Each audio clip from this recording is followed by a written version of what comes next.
Welcome, ladies and gentlemen, to LCK Summer 2022. I'm Atlas, joined by Wolf once again. Of course, today was supposed to be Valdez and Chronicler's triumphant return to the casting desk. Unfortunately, not quite well enough to do so today, and so therefore we played it safe rather than sorry. And Wolf and I will be joining you here for this auspicious game. It's going to be you and me together all 5 days this week, as we'll be doing the next two. But you guys will be getting Valdez and Chronicler back on the casting desk tomorrow. Fingers crossed, of course, once again, relating to their condition. But today, match of the week, Gen G versus T1. If T1 take a 2-0 tonight, they could take first place in the standings. Will Gen G remain undefeated? This is going to be such a great series. Yeah. The only series Gen G dropped a game in was against Damwon Kia. We expected that series to be good, and I think this one will also deliver. Yep, I'm hoping so as well. Of course, that Kwangdong Freak's loss for T1 is the only reason why we're really talking about this in the way that we are. I think that that probably stirred a lot in T1 as far as dealing with changes in the meta and things like that. Of course, that was the Seraphine incident where she made her debut. But let's get into points of the match here. Let's not beat around the bush any longer. This is, of course, the match of the week and a spring finals rematch. And yes, we've all been waiting for this one. This is absolutely massive. And yeah, T1 have definitely been doing very well against Gen G, despite the fact that, you know, Gen G has looked so good this season. They still haven't managed to conquer their biggest demon. Yeah, and when it mattered most in the spring finals, you know, T1 was able to defeat them there despite some closer than expected games. And Gen G look a lot more confident now, whereas T1 had a shaky start to the season. And I'm not talking about that Kwangdong series. They actually had looked good until the Kwangdong series then as they recovered. But we'll see how they perform tonight here, as a lot of people are favoring Gen G, including the Korean side. So it's very exciting to see how this one does go through. As looking at the record here between Chovy and Faker, which is a really exciting matchup between really strong mid laners here in the LCK. Corki and Azir, of course, very high prio for them. I like that that's on the graphic. I'm very, very upset that we're like, we've broken Chovy and Faker down to a Corki Azir matchup. That is nowhere near the intensity and excitement that I was looking for between these two mid laners. But it may just be the reality. It may be. But for me, another matchup that's very exciting is going to be the jungle matchup, where we will, of course, see Peanut and Owner clash. And which bot lane will outplay the other. As the world's best Singe, still his most played champion this season, tied with Renata, against Keria, who's actually played 10 champions in 14 games. His champion pool has been better. It's just absurd. Yeah. I actually have him down for playing 13 in my stats. So he played, obviously, the Yasuo. He's played a game of Bard. He played the Camille. Lots of depth in his pool. So lots of exciting stuff in terms of what these two are playing right now and how the bot 2v2 could go. Yeah, and I got into a little bit of trouble yesterday as we are going to talk about the living legend Faker first up here as, 498 wins here in the LCK. He will be the first to hit 500 if they manage to beat Gen G here right now. Of course, he'll be the first to hit 500 if he then wins another game after this and doesn't win 2 games. But it's so sick that he could do it here in the match of the week. And if he does it with a 2-0, he also puts T1 back in first. Notice also in his top 10 champions, how many of those are meta right now? A lot. So very strong champion pool just in general, it does Faker have, but also a very relevant one. As notice, the average soul time for Gen G is incredibly fast because they've had the most dominant games. Their win time isn't up here, but I believe it's still first here in the LCK. As well as soul percentage here, not very high for them because they usually don't need it. They usually don't need it.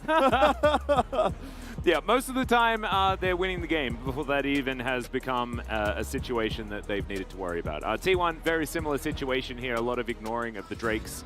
But we'll see how things are going to go here as it is going to be Gen G with the home team advantage. They will be able to choose whichever side they would like. We'll keep that as a bit of a surprise moving forward. We're all giving everyone a bit of a wave here, but this is a Gen G looking powered up since the MSI break. This is a team that was able to build that synergy and step away from what was a lot of COVID issues and things like that plaguing them in spring, quite literally. And I'm hoping now that with all of that behind them, they're just going to be able to have the best possible game against T1. And we'll see whether it's enough. Yeah, it's the, second true Gen G versus T1 that, we were robbed a little bit in the spring season of this incredible matchup, and now we're going to get the real one. We had, of course, that real one in the finals that we were really looking forward to. That was fantastic, and Gen G are looking to deliver again tonight. Of course, no substitutions or anything like that. What you see is what you get. This elite super team that Gen G put together is going to walk on stage against the team that went without without losing a single game in the spring season. And when you think about this series as an LCK fan, even though Gen G have the 6-0 to T1's 5-1, I think a lot of people still favor T1 because they trust in the history of this matchup and how T1 has very often had Gen G's number. You also trust in the legacy of this unit that has 10 LCK titles under its belt right now. And yes, a little bit of a rocky start to the season, but they still closed those games out even though they weren't clean. And I think a lot of people just trust that T1 will perform tonight and surprise a lot of analysts just because Gen G have looked on paper to be the cleaner team. But perhaps T1 is just the more clutch team when it matters most. And that's what we're all excited to see tonight is which T1 shows up. No, exactly right. And I think that it's right to predict that Gen G are the better team going into this series because they didn't drop the game to Quandong Freaks, right? They've looked extraordinarily dominant throughout all of their wins. But if you think about this from a narrative perspective, these gentlemen right here on your screen have just always have had the better edge against Gen G. I mean, Faker against Chovy, it's not even close, that win record. And Peanut versus Owner this year has been all about Owner. Peanut hasn't been able to get the better of him, even though what we've seen recently is Peanut dominating the jungle against most of his opposition. And you can see that in the statistics, even if his kill participation isn't necessarily all that great. Yeah. The counter jungle percent for both of these players is extremely high.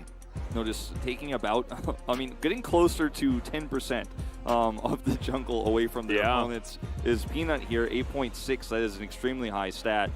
And kill participation at 14, extremely high. You see Peanut then kind of moves away from actually ganking and then starts taking control of the jungle. Instead, and allows his carries, namely Chovy and Ruler, to take the gold he gave them by his early ganks and allow them to snowball and then carry the game. It's kind of a two-step process for both of these junglers, but Peanut in particular has looked so fantastic on it. Yeah, Peanut does do the, I'm going to go help out in the early game, go grab a first blood, and now I can peace out and just farm forever, right? Whereas Owner, he goes and kills the entire map and continues to kill the entire map of all of the champions that are there. We saw him on his Lee Sin in the last game. It was absolutely incredible what he was able to achieve. And I think this is the biggest mismatch that we have in favor of T1. It is Doran taking on Zayas here on the top side of the map. Zayas is even just like having a drink. I don't know what that blue water was, but it looks pretty exciting. Maybe a blue lemonade. Yeah. It's the season for that. Is it blue milk? Oh no! Oh no! This series was getting hype. You just had to bring that up. I had to bring Luke Skywalker into the situation. Well, I mean, you know, he might be the chosen one to bring balance to the Force, much like Faker was the chosen one to bring balance to League of Legends. And we'll see whether he can do so once again. Trying to claw it back, Wolf. I'm trying to claw it back as best I can. It's 3 days in a row, okay? Gen G will choose blue side here, and I think this is a wise choice considering how valuable blue side has been for both Peanut and for Chovy's priority picks in the Azir and the Corki, his two most played. I think the same is, of course, true for Faker. He has the same 2 picks as his most played, as we talked about earlier on in that graphic. But I do think we will see whoever loses in this series is going to continue to pick blue side. I think this will be permanently selected, especially considering the Senna priority for both these teams too. Yeah. I think it's a very interesting situation at the same time, just given the fact that it was Seraphine that was the downfall of T1 as well. We'll see whether that is going to hit the ban list very quickly, because Ruler is not an awesome dude player. He is a marksman through and through. But Lehens, he's a play-anything kind of guy. So you could imagine that a Senna Seraphine would kind of fit into their wheelhouse. However, they've decided it does not. They're going to ban that one away and look to see whether we can play some just honest bot lane.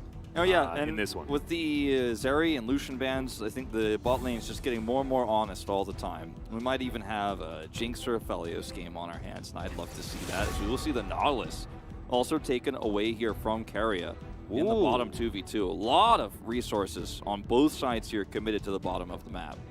It's a very interesting Nautilus ban to come through here. I wonder what that means for Gen G as far as their first pick is concerned. Corki is looming and has been a big one for both Faker and Chovy, as we illustrated in our points of the match earlier on. And T1 are going to recognize it and ban away the Corki right away. This allows Gen G to pick the Azir first, but this Nautilus ban does kind of lead me to believe they had a different idea in mind here. The Wukong is available as well. Wukong is also potentially going to be traded to T1 if they go for that Azir pick, but they will pick it up. And I've said this a lot, and I will say it one more time, maybe 2 more times, depending on how many times we see it this series, but Chovy's Azir has been absolutely dominant. It has been beautiful to watch. He's played it aggressively. He's played the Luden's build. He's played the Leandre's mask builds. He's played so well with the prio he's given in this meta, so I think it's a great pickup regardless of Wukong's availability here.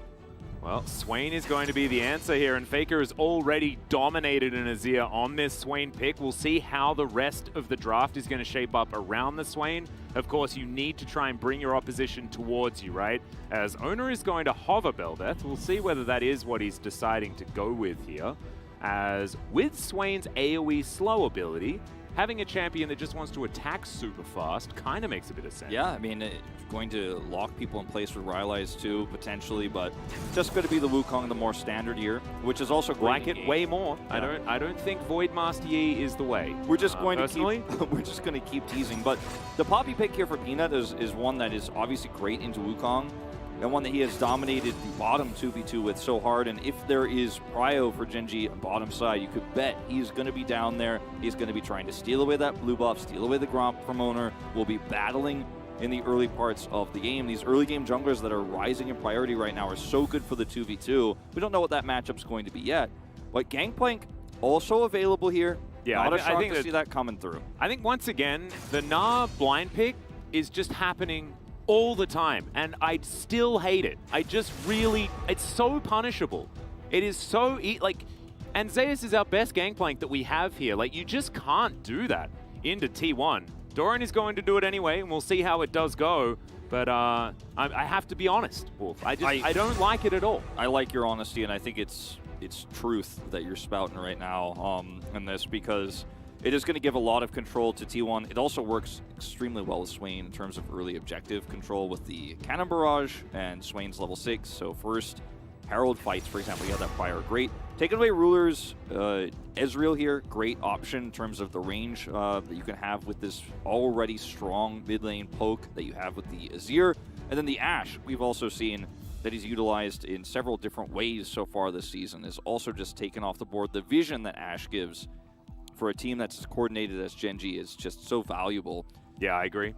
I wonder what that means for what Gumushi is aiming for as his next pick, as Senna will be banned away. I like that ban. Would have been a pretty comfy lock-in here for T1 if they wanted to go there. And adding the extra sustain to a Swain just sounds like a real rough idea. But Gumushi, what is he going to bring to the table here? Tahm Kench available? I think it's a support pick. Renata, yeah, because now he can feel very comfortable about if it's an Aphelios pick for Gen.G, he can pick away the Jinx. If it's going to be a Jinx pick here for Gen.G, he could pick something with a little bit more pushing power here. And it also denies Tahm Kench, right? Because Renata handshaking the fish. Yeah, Tahm Kench doesn't really like it very much. So. I would not mind to see just Jinx Thresh here, though, for Gen.G, to be honest. I think it's still very strong. Could be an option, and I do really like the Jinx. I think that is definitely part of it. And the Tahm Kench anyway, so fella hens. Tahm Kench here feels greedy, you know, when there's a Renata on this side, but there's no Draven, there's no Callista here, right? So some of these scary picks that you're a little bit worried about getting pushed in on are off the table. And I don't think Guma's going to play like a Varus right now this game, so it really does leave you with the only option being the Aphelios. Once the Renata was locked in, you've already got the superior range here as the Jinx. You feel pretty good about this 2v2 as the Gen.G side. Plus, you have this early game Poppy that can use some of that power with Jinx, Tahm Kench in the 2v2. Now, Renata should be able to stave off that better than a lot of supports we see with the Aphelios, like when Aphelios has Tahm Kench on red side, or when Aphelios has that Thresh, not going to be able to push back as easily, but Renata will definitely help. Yeah. I think there's sort of two glaring issues on Gen.G's side of the draft. It's the Gnar and it's the Tahm Kench into Renata. I don't like Tahm Kench into Renata just generally, but Tahm is very, very valuable as a 5v5 tool, right? Especially when you have Azir and Jinx as sort of your main damage dealers that do a lot of consistent damage. You can definitely see that. On T1's side, it's just range. It's just trying to get to this Jinx that's going to be so safe with the Tahm Kench that they're going to be attempting to do. It's going to be, I think, really about Faker here this game, about how well he plays this Swain and how well the Cannon Barrages are set up for him by Zeus. Because as you said, it's Zeus' best champion this season. He has just been so great at it. Chovy's best champion in the Azir is what we're matching up into here, which is actually so sick in terms of what the scaling aspects here.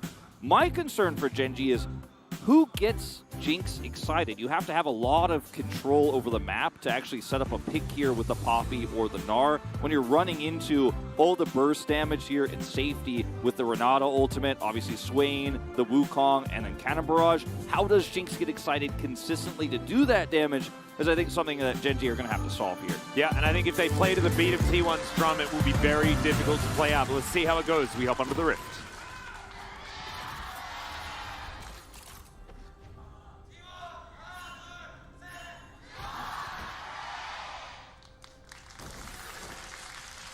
All right, and now even though Chronicler and Valdez cannot be here today, I at least can hear from them via the internet.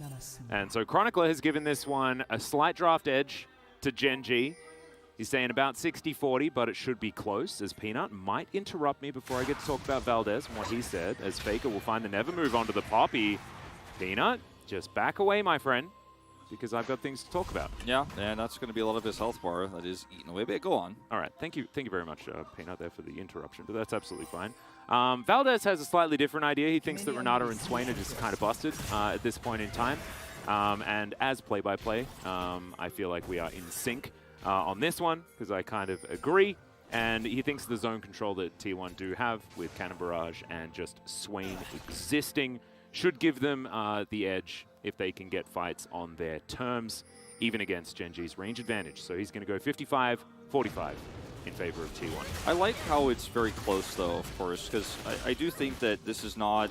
We've seen a lot of draft kingdoms this week, and a lot of them have been like really significant, so much so that we're like, oh man, do we even have to watch how this plays out? But this one is not the case, right? This is one that's going to be very much about how the drafts are played by these two teams, and they both do face challenges, as we've kind of broken down several times here. So I like how we don't have a handicap, all right? And I'm so glad that Guma didn't pick Jin, because I was worried for a little bit that that was just randomly going to happen, because it's happened a lot here in the LCK in situations like this, because you feel trapped with the AD carry pool, kind of choked out, and obviously playing Aphelios into Jinx doesn't feel great, but it is going to feel okay enough for him this time around. And especially with Renata. Yeah, that's the thing. It feels fine when you've got the Renata there and you're into the Tahm Kench, because if it was sort of range support versus range support, and it was Aphelios Jinx, then yeah, maybe you're going to be able to pull it around, but this is with a Tahm Kench, so Carrier Gumayushi should be able to fight back. But as you can see, the Aphelios win rate here for Guma is actually higher than that of Ruler, even if the sample size is very different. Peanut's going to walk over a ward, though. Good vision here for T1 in the early game to deny this like extraordinarily early poppy gank that I feel has happened all week, Wolf. It has, and it's very strong. And guess who popularized it? It's the man on the screen right here. Also, Owner started this part of the jungle, so with his pathing here, he's not going to actually have to duel Peanut for Prio there, and Peanut's just going to go to the other side of the map for gameplay. Yep. Working. That ward, though, gives so much information to Zaya so that he can actually push forward here. Peanut's going to take the long way around Zaya. This has been a trend for the matchup, as Owner is lurking on the other side. Yeah, as there's the Abyssal Dive, trying to get Lehens out of here. He's going to flash. Ruler holds on to his. Very importantly, but now they're going to have to both back away. Tahm Kench no flash means that a return from Owner is going to be very potent. Yeah. And this is not going to be... Oh, man, this wave is also pushing into T1. So nasty for them. Peanut just left him out to dry after not having any opportunities there. Was scouted on the ward, which was well placed. Pathing was great for Owner here, and he identified the Peanut left, so he comes down. Peanut also, when he's not there for the defense, alerts to Zayas, okay, he's probably towards the top side. Peanut just gives up on even going for that top side gank onto Zayas and just takes his blue buff, so isn't going to get anything for this. And yeah, the wave state here is really nasty. Look at these minions going down so far away from where Ruler and Lehens are. And they also have that ward there in the brush, as well as under Tri-Brush. They can see literally everything right now. So even though it doesn't show up in the gold numbers right now, T1 feeling very comfortable about how this exchange went. Oh, they 100% are. And the thing that's a real worry about this whole situation is the fact that they will automatically lose top. I just don't think that there is a way that Doran's going to win that matchup. So this was going to be one of their pressure points, and I think Peanut playing around bottom lane is what Gen G were kind of relying on in this game. As you can see, Peanut once again in his bottom side jungle. We'll see whether he's going to be over there for that Krug respawn and possibly makes another visit. As you can see, Ruler is actually playing with the range very nicely, as Gumayushi thought he was out of the way of that zap. I kind of agreed with him, not going to lie. Yeah, and you know, Peanut, he wanted to kind of cancel the plan and go topside, but he just took so long, and it was so apparent to T1. Zayas played that information out so well, and this ward is going to time out just before Peanut goes. If he goes down, of course, via the turret. If he goes next to the Tri-Brush, he'll be spotted by that other ward, which is still up for a few more seconds here. Yeah, we'll see where Peanut is going to. He might not even go at all, but like if he does, yeah, we're just showcasing what they can and cannot see, and he will be seen by this ward. So much vision here for T1. Yeah, Peanut is just getting red this whole game. And then he's done this so many games in a row. T1 just studied his pathing on this Poppy pick when they have Prio on blue side, and they're just playing this so well. Now Owner knows he's backed because he saw him backing on the ward, but luckily there's a ward there to at least see him. The answering vision is going to be available here. Definitely both of these teams demonstrating that they kind of know exactly where the power points are. And I think that if Gumayushi gets ahead, if Ruler gets ahead, that is going to be a huge boon for either team.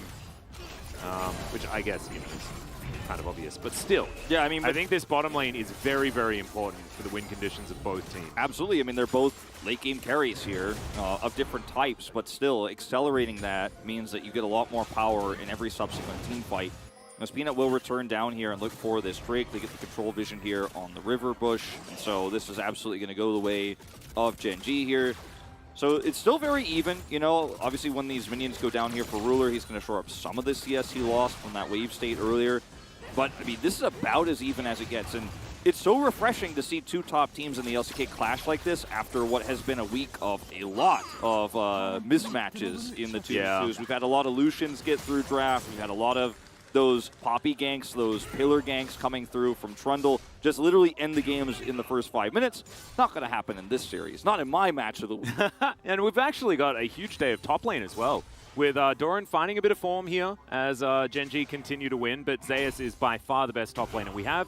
And then Rascal and Keen are going to be playing after this. Keen having a very recent great performance. So very much looking forward to seeing how that matchup is going to go. So yeah, we're going to take a step away from some bottom side mismatches and move towards some more exciting top lane matchups instead, I guess. As Lehens moves on over towards this mid lane, Rift Herald going to be spawning in about 50 seconds. Naturally, obviously, Azir having a little bit of prio here, but when the Tahm Kench comes up and deletes the minions with his relic, that just guarantees the Azir can get a little bit more vision here. So actually trying to identify if anyone is set up on this Rift Herald, because they don't have vision of owner right now. He puts a ward down, Faker does, in the pit, so knows that it is not being taken. So buying them a lot of time, and neither of these teams are really priced in with their compositions to force a fight here. Obviously, the level 6s we have on both teams are really incredible. I think it does slightly favor T1, as observers tried to give everyone a jump scare there. But yeah, a little bit. I think T1 with Cannon Barrage and the Wukong ultimate, there's a lot of power with Swain there, but he didn't have the prio, so they just don't pull the trigger. Well, Gumushi's going to get sped up and going to do a fair bit of damage here to Ruler. Also takes some himself. Yep, Red-White Guns, though, is definitely a powerful time to go aggressive. I like that T1 utilizing that. Noon Quiver is completed here for Gumushi. Also has some brown bags.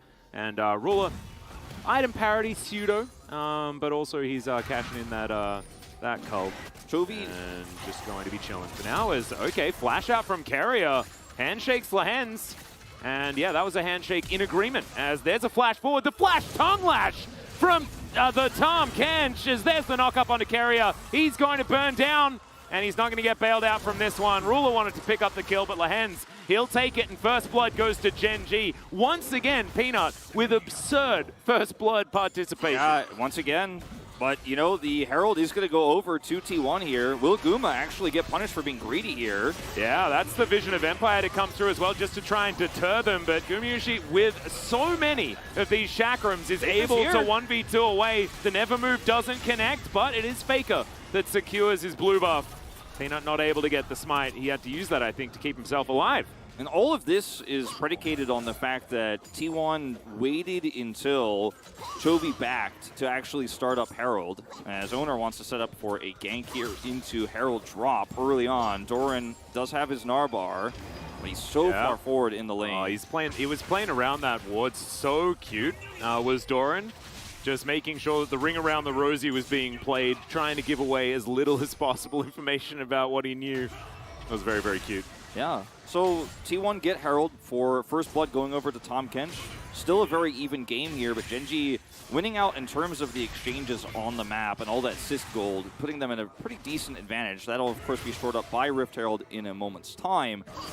Still a very even game here, and it's hard to really quantify who gets ahead. I would give a slight lead to Gen.G in this exchange. So we're going to go back to this replay. Of course, Gumusi not here. They know it, and they force the flash with the Chompers, and of course the first Abyssal, but it's the flash tongue lash follow-up here that seals the deal.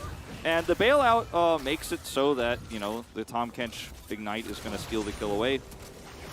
Yeah, so that does mean that Ruler unable to get there and get the last hit, but not the end of the world as Carrier just come out, throw out an E towards Ruler. And T1 remain with a lot of control here towards the bottom side. Of course, Owner's presence going to be helping out here as he realizes that there's something fishy, and it's not just Tahm Kench. Zoner just really desperately wants to get, I mean, the T1 way is to get Herald and then, of course, instantly gank and drop it and get the gold as fast as possible. Don't waste any time trying to look for Herald opportunities, force them instead. But because of that really well-placed ward for Doran on the top side you pointed out earlier and how safe Gen.G are playing bottom side right now, he just isn't finding his angle just yet. These control wards are actually just fantastic. for Gen G right now to try and protect against this exact play. Peanut They know knows it's coming. As well, yeah. that he can move over this. Owner staying, thinking about a back timing, but he walks over Vision. Gumayushi going down relatively low. No flash on Keria, remember. Zap goes wide.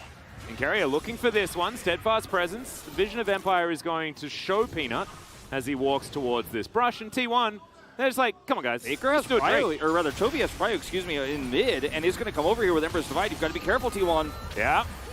Okay. Going to interrupt that one. Great handshake. That guarantees the Drake here. Keria just taking matters into his own hands. Chovy is going to maybe get a plate here, and the Vision of Empire tries to stop that minion from going down. He just barely will get it and get out. But that was a really well-placed ultimate there from Keria, and T1 was so confident that with that ultimate, they should be able to kind of fight away and take the Drake. So tying us up now 1-1. Yep. And the interruption on the Poppycopter with the hostile takeover is actually really, really strong here. And I think that Keria will need to keep doing that if they want to actually win fights. Moonlight Vigil's going to come down. That should be able to stun up Ruler, but the Flame Trump is in great position. Another ulti comes out as now Owner is going to get caught. The Steadfast Presence comes in. He does have Cyclone, but unfortunately, the Alcove Gaming's not working out. And in goes Chovy, manages to pick up Keria as well, and he will go down. Peanut wants to stop this Rift Herald, and oh my goodness, the heroic charge will deny the charge of Shelly. I guess Poppy's got a better charge than the Rift Herald. There you go. That's just how it goes in this early game, and Guma is going to be forced away here too. He's not going to be able to catch these minions. Peanut's coming for another pass. He's got flash up. You've got to get out of here, Yeah, Guma. we've seen this one before. The Abyssal Dive comes through as Peanut is going to say that he's okay with just a flash. And Chovy just goes straight back to lane with the teleport, doesn't care, doesn't lose anything for this commitment over. Faker with Unsealed Spellbook could not actually match rotation. He switched it to teleport after the fight happened. He was waiting in base for that, you know, timing, the channel time on the switch of the Unsealed Spellbook, then just teleports back to lane where Chovy already is. So yeah. Chovy loses nothing for this rotation, and it's just a really well-timed gank here. And roam from Chovy there, so well set up from Peanut, gets the double knock-up, and they just expected this so hard. No, it was really beautifully done. Also utilizing the fact that when you interrupt Poppy's ultimate, she gets refunded some of the cooldown. So because he still had it, because Hostile Takeover interrupted it instead of him actually whiffing it or using it, it does mean that he gets to come over and do exactly this. Yeah, it's a fantastic point you raised. Chomper placement forces a flash here out of Keria, but they're so far deep here that the Rift Herald gets knocked back. Now Owner is isolated, and look at how far down Chovy is. Faker gave up on the rotation. He backed, right? He's looking to get full health and to get that teleport back, but he's still in animation on that rotation of his Unsealed Spellbook. You can see it there on the bottom of your screen. So Faker can't be here. It's not a winning fight. They push the Rift Herald away, deny it, and this is a fantastic swing of gold to Gen G, and so much farm denied from Guma. Yeah, you can see Ruler just happily chilling out here. Vision of Empire. It does mean that Ruler takes a turret shot. Nicely done there by Faker, but this turret's not going to be long for the world. And Ruler will be able to do some of the Tristana tactics, right? You move your Jinx around and pick up as many of these structures as possible and really start this snowball moving. It's the classic Jinx Azir early game strat, as Doran does have Mega available, but Zeus has Owner available, which I'd say is a little bit stronger. Doran just going to tidy the wave there with his ultimate. They want to force it back there to trade, you know, potentially a Herald and turret for this bottom push. Well, that was a bit of a preemptive devour there from Lehens, but it still will guarantee. Oh, never mind. And it's still going to be Cannon Barrage. They are definitely going to do a ton of damage. The minions are definitely gone, though, as, yeah, Lehens is going to survive. Never mind. And at the top side of the map, it's a Herald taken here for T1, but they weren't able to turn that into turret and Herald, which is what the gank attempt for Owner was looking for. Goodness. Chovy he's doing a lot. He's got 3 stacks. Yeah. Red, white, don't fight, but maybe don't fight Chovy, who is just, yeah, taking a lot of control here. Peanut thinks that it might be his opportunity, but Keria can just say no. And this is another reason why Jinx and Azir, which has been a Gen G staple forever of all rosters for them, even when it was BDD and not Chovy, Ruler playing this Jinx with the Azir, regardless of mid laner, is so strong into Aphelios in neutral fights like this because the Aphelios is also outranged by good Sand Soldier placement from the Azir, and so Guma gets chunked down so easily when Chovy has these angles. And they were trying to maybe find that top turret. Were denied, of course, by good positioning from Doran and that Narbar. They get the Herald, try to find a pick mid there, and then just Chovy doesn't even flash. He actually wins the trade there, basically by himself, while there are 3 members of Gen G on the bottom side. Gen G are out-macroing T1 right now, which is something we very rarely say those words out loud. Yeah, no, and this was after, I think the early game went very well for T1. Like, they read Peanut like a book. They knew once again exactly where he was going to be, but we're going to see another fight here. Owner, that's not the real one. So the Monkey's going to be absolutely fine, but the first Infernal Drake is on everyone's mind right now. Gen G with full control of the area, though, and there's no way T1 can even fight for this. Zeus has no teleport, so no ulti either. Yeah, he stayed down here because he thought maybe they're going to need my damage if we're going to contest. Because like you said, if he has no ult and no teleport, he can't be on the top side, so there's no cross map available here. So, yeah, Gnar just gets to go bottom and take that farm. And Zeus will push topside here, but it's going to be answered by Chovy. T1 are not able to make any cross-map play here. They just lose a Drake for free, essentially. Really unfortunate here for the squad. Yeah. This game is not over by any means, even though it is a massive lead for Gen G here. But T1 are going to somehow have to win a miraculous fight or set up some really awesome vision here on these next objectives if they're going to have any hope. Because otherwise, they're just starting to really fall behind. And when you're behind the pace of this Azir Jinx into a very low-range Swain Aphelios comp, you're going to have a lot of problems if you don't have the setup first on team fights. If Zeus doesn't have a barrel chain ready for you when you walk in. And also, I mean, we saw what Faker was capable of doing against Close's Azir. He really did make him look silly. The domination that T1 had in that game was very impressive. But I think this might be a different story. And we'll have to see whether Faker can land a few of these flashes over these Emperor's Divides. Yeah, that's Chovy's going to be trying to put out. Because, like, Faker hasn't actually had the opportunity to be relevant this game. He hasn't been able to be in fights because Chovy's Azir naturally gets you prio in this matchup, and I'd say most Azir players will be able to get you a little bit of that. But Chovy's decision-making, his rotations have been crisp, and Faker just hasn't been able to get any of that early-game Swain power that you have with Cannon Barrage. And because the focus has been bottom side so much here for Gen G, and Chovy got that early kill, didn't lose anything for it, Faker's just kind of been behind the curve this game, and he will have that opportunity to shine in later teamfights. Does have his stopwatch for the next one potentially here, but so far he just hasn't been able to actually use this Swain just yet. So let's not judge it before it actually happens, but he might not get a chance still if this map is just continually under Gen G's control. Well, if you out-tempo a Swain, it's actually really hard for him to find his way back in. However, teleport's going to come through. Shirley looking for a charge, and she will get one this time. Ulti comes through from Peanut just to deny the 5v5, but it's just Gumayushi, and he is going to run his way back. Doran throwing around some boomerangs and avoiding quite a bit of what Faker was throwing out here. Nicely done. Lightning Hands not quite working out. I mean, even the Gnar creates somewhat of a range problem here for T1. Ooh, Moonlight Vigil goes wide. Shifting Sand's going to be used there from Chovy, means that he can't use it anytime soon. However, this tower still goes down and Ruler gets excited. Keria taking a lot of damage. Good utilization of the package there from Ruler, understanding that he can just sidestep basically everything when he has so much movement speed. I mean, the T1 are getting T1'd by Gen G. This is just Gen G being as oppressive as T1 was all spring season when they were on that perfect season tear, 18-0. Yeah, the siege is incredible. Keria has to ult defensively here to try to turn this around, but there's a Sundisk turret here. Peanut really didn't want to flash there. He was like, Lehens, devour me. And Lehens was like, just flash, man. I need this devour for Ruler. It's true. At least that's what I assume is what happened, because I think you can devour over that wall. There is a 2-item Jinx here in Azir who's not going mass build this game because of the state of how much range they have and how ahead they are. If you're behind, you 100% wish you have a mask as Azir in this case versus the Swain that's so difficult to kill. But when you're dictating the pace of the game, the Ludens here is so smart, grabs himself the start of a Morellonomicon to deny some of that healing from Gumayusi in these team fights. Yep. And well, it actually finishes the Morellonomicon and picks up a needlessly large rod because he has so much money. Well, I mean, Gen G just have so much money. Like, out of nowhere, it's like a 6.5k gold lead. Like, they've taken 4 turrets. And that's where all of this money is, right? Like, the inner turret going down in the bottom lane is actually just huge as Keria is here for a counter gank opportunity.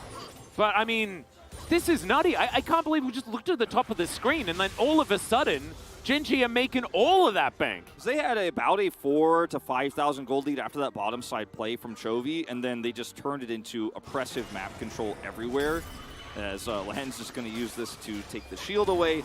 But I was going to mention, with all the items that Gen G have, at 21 minutes, they can do Baron very quickly. I think they're probably still waiting on Ruler's third item before they try to do any sneaks or anything like that, but that's the one last step for Gen G to be full-form T1 from Spring with the lead they have, is to actually sneak a Baron. That's the one thing they haven't done yet, but I think they're still trying to play it safe. Look at the line of wards they have across the river. Yeah. There's nothing that T1 could do. There's no flank angle. Not that they have anything outside of Wukong who could really flank, but their options are so choked out. They're so limited. Gen G are really putting the noose around T1 here, and they're ready to kick the chair out from under them in this next fight. 5 seconds to Infernal. They have full control of that zone. Yep, Infernal Soul going to be well and truly on the table here. That's going to immediately be taken. Lehen's rotating over as there is a turret taken. Bounties are available. Faker completes his Rylai's Crystal Scepter, so that is Imperial Mandate value well and truly online, but it's just whether or not they're going to be able to utilize it, right? Because range advantages are so much more pronounced when you're ahead. And Never Move will connect, but they still can't get to Ruler. Yeah, and every time this Luden's procs on Gumayusi, T1 fans shed a tear because it just means that he has to back away. In this case, it's just going to fully back because he had no mana. He does pick up his Lord Dominic, so we were very close to Ruler actually getting a 2-item advantage against one of the most famous AD carries of all time, or of recent times, I should say, in Guma. Yep. Still hasn't picked up his world title yet, but this turret is not long for this world. Cannon Barrage committed here. Defensively, it doesn't save the turret. There is no turn, and T1 are just so desperate for anything. Yeah, and Ruler can still stand forward because that Devour is still available. Lehen's even has Flash if he needs to get over there in the nick of time, as Ruler is looking like an assassin with his positioning right now. Wants the Bramble back. Should be able to take it, and Never Move not going to connect there. So the Jinx should just be able to move over to this inner turret as well. And this snowball is just rolling so quickly down the hill. Gen G are just not giving T1 any options, and this is not a game where, like, Zeus is sitting in side lanes. He was able to get that top outer turret, you know, but that is the only turret T1 have managed to get this game, and Doran has been able to keep him relatively down. And I think a lot of people will look at this, the game state here, the gold advantage is, I don't know if I'm going to have enough time to talk about this, as Zeus is looking for the flank here. Yeah, there's the Flash hostile takeover, but Peanut just runs really fast. Ruler does have Flash, is now Chovy looking for Faker. Emperor's Divide is going to get rid of the demonically ascended Swain. And now Chovy's running for the hills because there is an angry pirate moving up towards the pigeon, but Peanut is there. Vision of Empire going to spot Chovy, but not going to land the damage. That was one of the craziest attempts to flank we have seen in a while, and it was a really cool idea. If you get that Carrier ult to pop off, Zeus gets around the edge there with a barrel chain, maybe you can actually find this one place where you can punish Gen G, and they almost pulled it off. Then they were like, all right, this works twofold because then we collapse on top of the Azir, but Chovy was too safe, pushes Faker away, commits his ultimate, knows that he has just enough time to escape there, and even turretless on the top side, he will get out.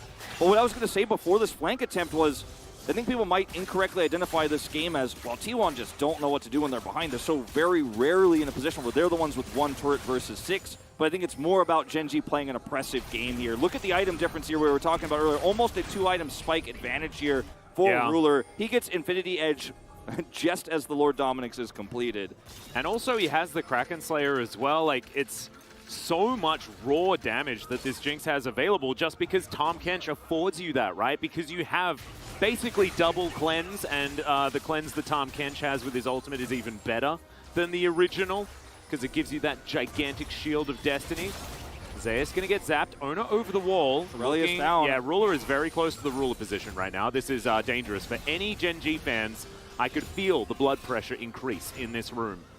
Owner's just hoping for a Cyclone angle that he's just not going to get. 2 control wards committed. That's 150 gold to try to hope for a prayer, a dream here. Ruler, again, getting dangerously close just for a moment, but Gen G are very well aware of what T1 is trying to set up, and as a result, just playing very carefully around it.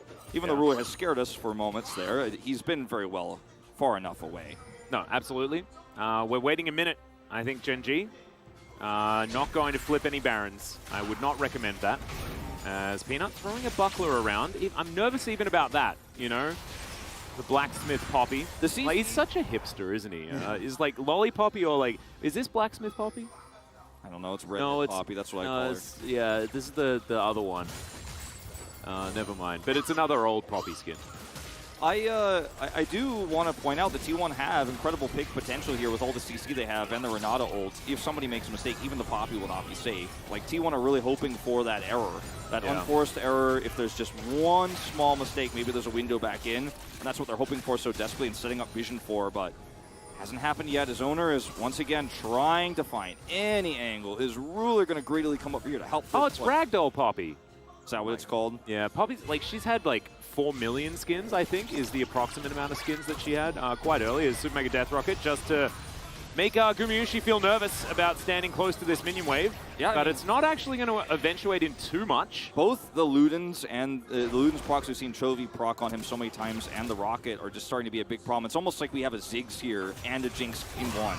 Doran, that's a little bit frightening. He's got Narbar, and T1 don't have vision, so he can hold this choke.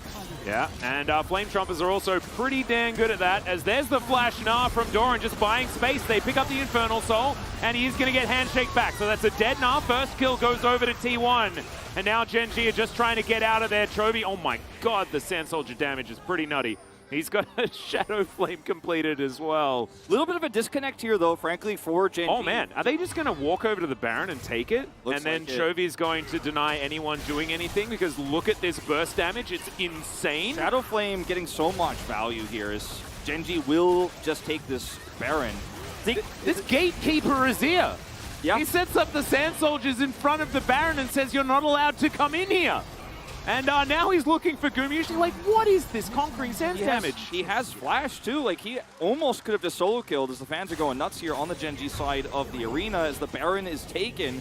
I think the one thing we criticize is Doran didn't need to flash forward there. I think there's a bit of a disconnect there between him and the rest of the team because he's hoping for a Jinx reset here as they get this Infernal Soul.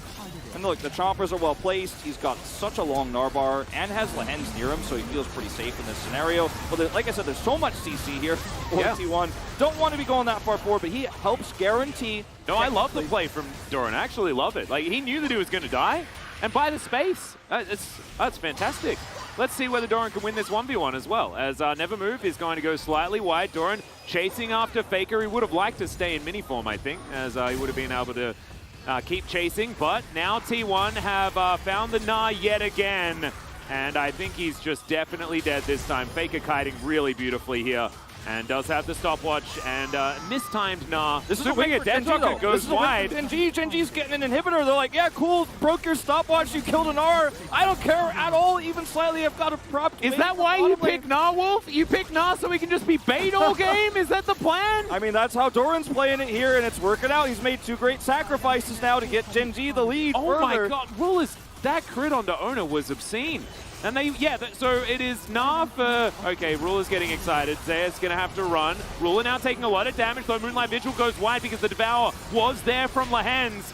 Faker now trying to frontline. Ruler's going to have to flash to get out of the Cannon Barrage. But Carrier is chasing him down with a hostile takeover, who just barely is out of range as Gen G are going to be bullied out as somehow Azir kills Guma. I'm not sure how Chovy did that, but he did it. He has so much damage, and he's still inside the base. Faker goes golden, but the bailout is not going to be there for Carrier, and eventually the Swain will die, and Zeus finds himself outside of his base. These Sand Soldiers, the amount of damage that Chovy has done, he just stood his ground. If Zeus could have bought time for a Cyclone, there's a chance here. He's level 16, but it's just going to be so difficult. Owner Cyclone coming up soon. Yeah, and Peanut is fighting against Zeus here, and it's once again just buy time so that we can take down these Nexus turrets. There's that Cyclone that you were talking about, but Owner is just immediately destroyed. Chovy's damage is just way too high this game, Wolf. It's just insane. Nexus is going to go down, and Gen G will take game 1 against T1. Very aggressive lead for Gen G, a snowball that comes with oppressive vision control and Chovy's non-stop pokes onto the enemy Aphelios, who was zoned out of CS by a successful dive bottom side that was also set up by Chovy's mid lane prio on the Azir. And the Swain pick was not a bad one by any means, but against Chovy's Azir, Faker didn't have any agency. We didn't see Faker in a single team fight. We frankly didn't see a single team fight that game because it was all about early leads and then oppressive vision, and T1 didn't make any mistakes. They were always, T1 were so good, even from behind, at trying to catch somebody, setting up vision. That flank we saw from Keria and Zeus that almost got Ruler was so well set up. They were being so diligent in trying to find one answer, one way, one turnaround. But Gen G were just better. They were just ahead. They were faster on the play. They had that choke point control with a Doran Gnar and a Chomper setup.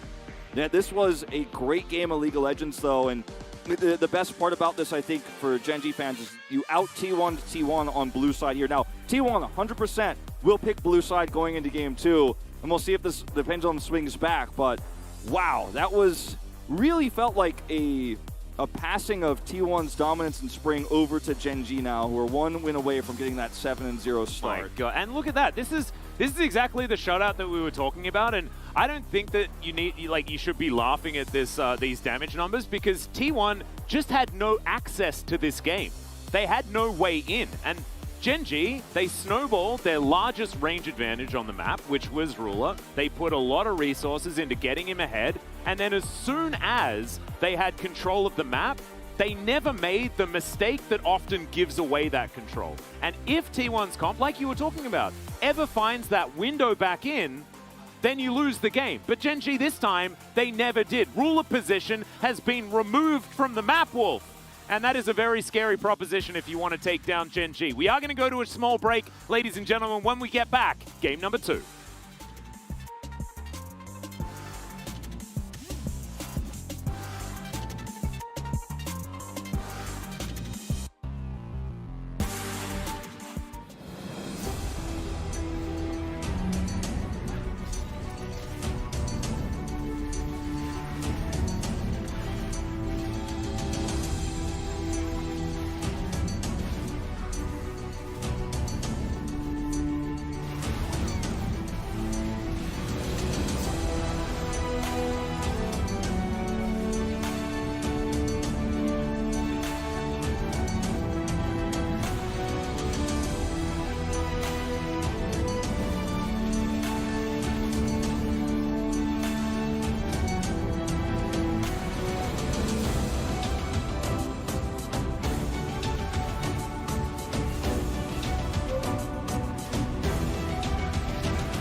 앞으로 가자. 이거 근데 아지를 레드로 피 채우면 끝나거든? 이거 내가 갱플 쫓을 테니까 너네들이 끝내. 어때? 좋아. 나 레드로 피 좀 채울게. 나 궁 40초. 애들아 갱플 딜컷 못하. 이거 못 끝냈어도 잘하면? 애가 갱플 바꿈되고. 끝낼만. 끝낼만해. 오케이. 오케이 없어. 나 소전 있어. 그냥 타워 치면 끝날 것 같은데? 갱플 지을래? 보자, 갱플 보자. 갱플 보자 얘들아. 갱플 노플이야. 한 개 없이 끝나네. 아 왜 이게? 나이스.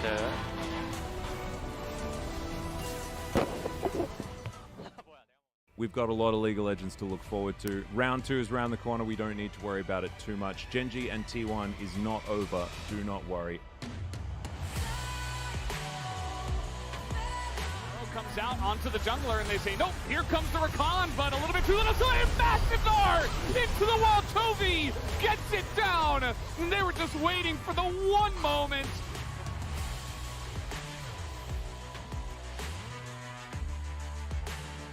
But this is a broken fight right now.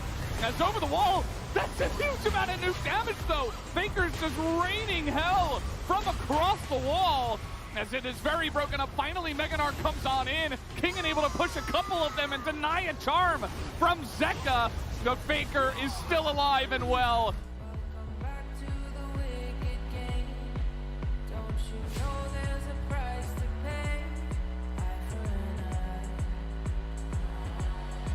Southwind, that's the Tamken. She's very tanky, but he will just start to get shredded down as the rest of TT just have to walk away as EDG just 5-man him. Hoya is going to go golden, but only for a moment as Viper picks up 2, and Viper is just tearing everyone on TT. Triple kill for Viper on the Zeri. secure it with a bit of a rend. They're going to land a Sonic Wave. They're going to go in. They're going to try and secure it. It is given over to the side of B5, and now the fight can begin. There's going to be the ultimate coming out there from ZDZ to try and keep himself alive and ticking. The hostile takeover doesn't really hit a lot, but it doesn't need to. That being said, though, this Callista is just burning through these health bars. Nice little lick from Chocho to make sure he gets the kill, but that's a triple kill for Fotic.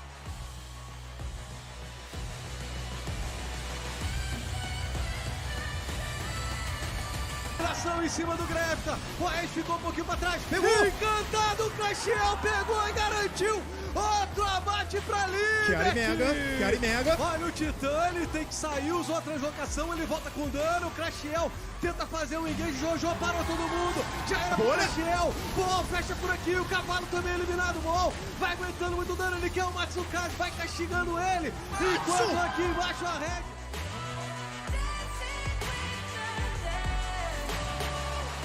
Contestando o que a INTZ quer, a INTZ mostrando, olha o pick-off, acharam o Ridan, ele pula pra longe, olha o dano! É ele!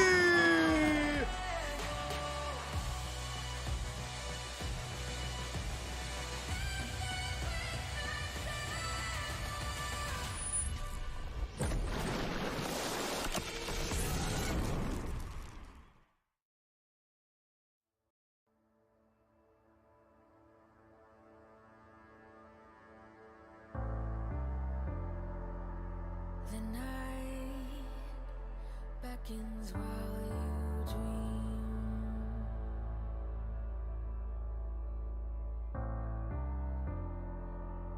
A life never lives in peace.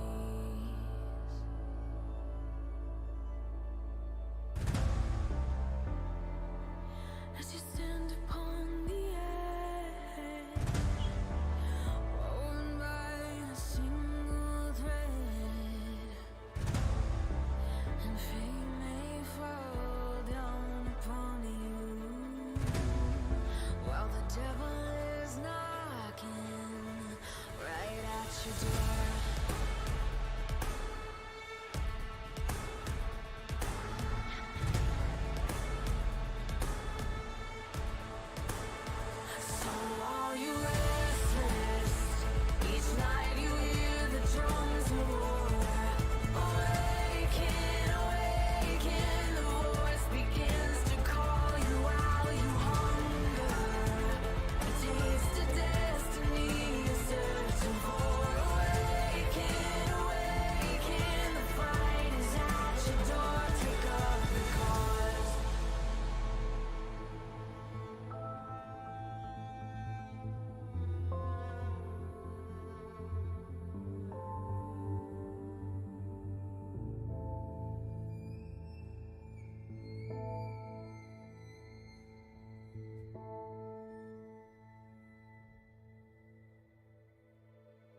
Welcome back, ladies and gentlemen, to LCK Summer 2022. I'm Atlas, joined by Wolf here, and Gen.G just managed to take down T1. It was a game one that was pretty one-sided, to be perfectly honest, and I think that Gen.G relied upon that. Yeah. Let's take a look at what the other casting team said about the draft.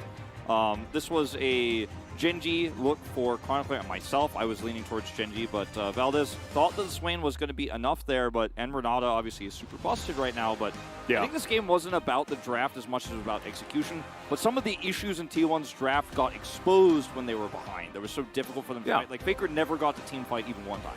No, and this is the thing, right? Like, actually, if T1 were allowed to play their game, I think that it would have looked very different. And, you know, Chronicle might have looked a bit silly, right? Like, oh, but how is this ever supposed to work? Like, the Swain was just there and slowing everyone, and it was just over. Let's check out player of the game, though. It will be Chovy, not robbed this time around, everyone. Doing almost half of his team's damage when there was also a Jinx in the game.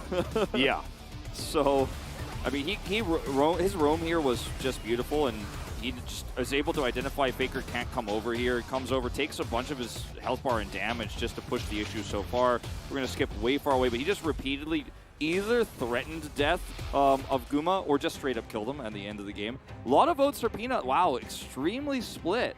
Yeah, I like the Peanut votes because I actually think that it was him hovering the bottom side of the map. Also, the denial of the Rift Herald to stop so much money going over to T1 in that moment as well. Absolutely fantastic. But Chovy will move up to top of the POG standings. Man, I feel like I'm back 3 years ago, you know, where we're living in a world where Chovy lords over all of the POGs. It was then Canyon that kind of denied that one after a little bit, but it does certainly feel like we're back in that Chovy time. That's going to continue because now T1 can move over to the other side of the Rift if they'd like to, practice out some of these blue side drafts that they have been vocal about being a little bit more comfortable on.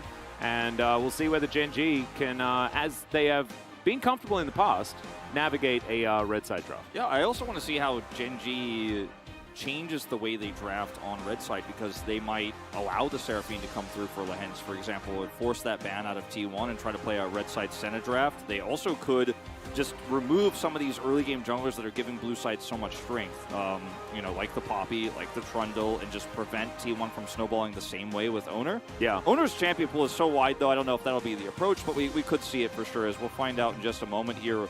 Side selection, but my money is definitely on blue side here for T1. Yeah, and you can see that Chovy is he's just ready for the next game. There's no celebrating, no nothing like that. He is just ready to get serious and get into it. And I am looking forward would be an understatement as to my feelings about game number 2, because I just really hope that T1 strike back real hard and we get the game 3 that I think everyone deserves. You know, just take a look inside your heart. Today you've been a good person, right?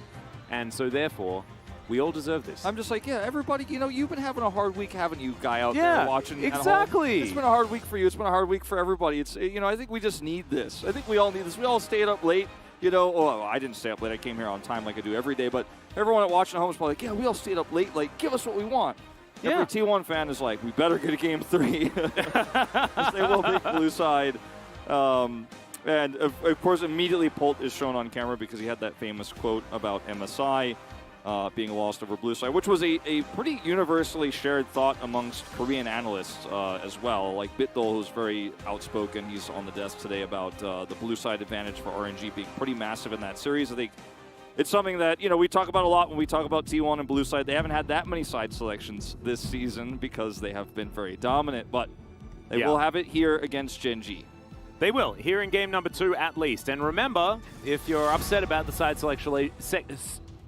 selection situation, which was a bit of a tongue twister for me right there, if you're upset about it, don't worry. Second round robin, T1 come into it with side selection. So the rematch, I mean, already it's in my mind because this series It's only just starting to heat up, but I have a feeling it's only going to get better from here. Silas going to be banned away as T1, I think, might look for a Corki first pick, and that's going to be denied immediately. Yeah, I love our format with double round robin and best of threes and all that. Oh yeah, me just had to say that, you know, even though everybody knows it. So this is what I'm talking about here potentially is how does T1 change the drafting against early game jungle prio, and they take away the Poppy.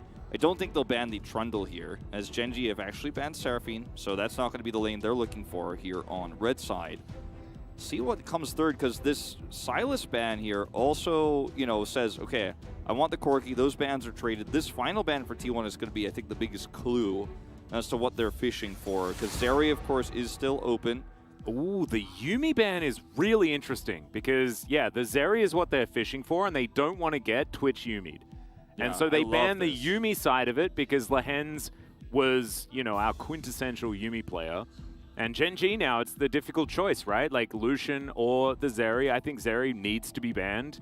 But it means then that T1, they can take away Azir or something like that. And now, oh my goodness, that is one heck of a trade. But we've talked about this before. You know, usually the Lucian side of the trade has been very successful. Now our priority is here. Silas is banned. That is very large Gnar priority. I guess if you've got both Zeri or Lucian available, Genji is not going to put, you know, Lucian in a solo lane, I do not believe. The Zeri is slightly weakened by the fact that this Yuumi is gone as well. So T1 are like, don't want to necessarily prioritize that here. Let's see what Genji are planning, because Lucian has gone down quite a bit. So we'll be Renata here, and it might be a Renata pick without 80 carry, by the way. We might end up seeing something like the Wukong go over to Peanut now, because we don't necessarily want to pick this one up just yet and show your hand. You want to see if T1 is going to pick the Lucian or if they're going to take the Zeri route. Yeah. So this is exactly what I'm talking about. Genji, grab the Wukong. And now T1, you have to make a choice here. You traded those, you know, champions in draft. Will you actually pick up one of the two right now? With no Yuumi for, of course, the Zeri, but Lucian Nami still a strong option. Gumayusi and Carry have played it so much. Yeah, they did. And Renata Zeri is still on the table here theoretically for Genji if they wanted to play it. But it looks like Ashe priority here, potentially. But I like Draven more. Yeah, okay. And Gumishi's Draven was banned in the second half. Last time around, this guy has been a Draven player for quite some time. His debut game in Worlds qualifiers. Yeah. Ever since then, everybody was talking about his Draven. Love to see it come full circle here. And what will be the choice of support with this is the next question, as I don't think you need to necessarily lock up a mid laner just now as T1. You've already got one solo laner. We'll just be the jungle pick. Yeah, looking for the Viego, so that will be locked in. And so now Genji, thinking about, oh, do we want to... you're not going to pick Lucian, right? Renata Lucian is not necessarily the same power as we've seen when the Lucian's alongside the Nami. I think it could just be Jinx or Ezreal here. You know, you have not as much survivability for Jinx, but you do have a Renata, which can help quite a bit. And you have, you know, pushing power with Ezreal in this lane.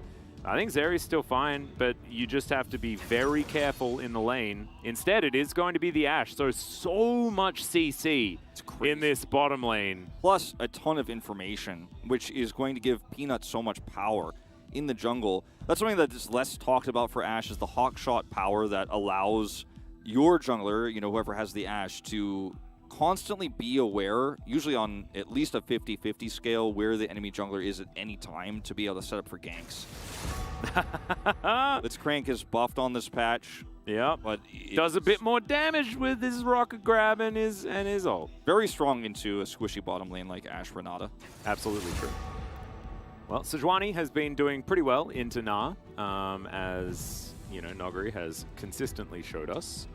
I think Genji want T1 to play Ahri, and the ban of the Blitzcrank here even also is just kind of like, I hope you guys don't have a pick-based comp. Remember last time Chovy played Victor into Ahri and said, like, I played this solo queue game last night, I had such a great time into this matchup. We've seen Ahri Viego be such a strong duo. Faker is one of the best Ahri players, if not the best Ahri player in the LCK.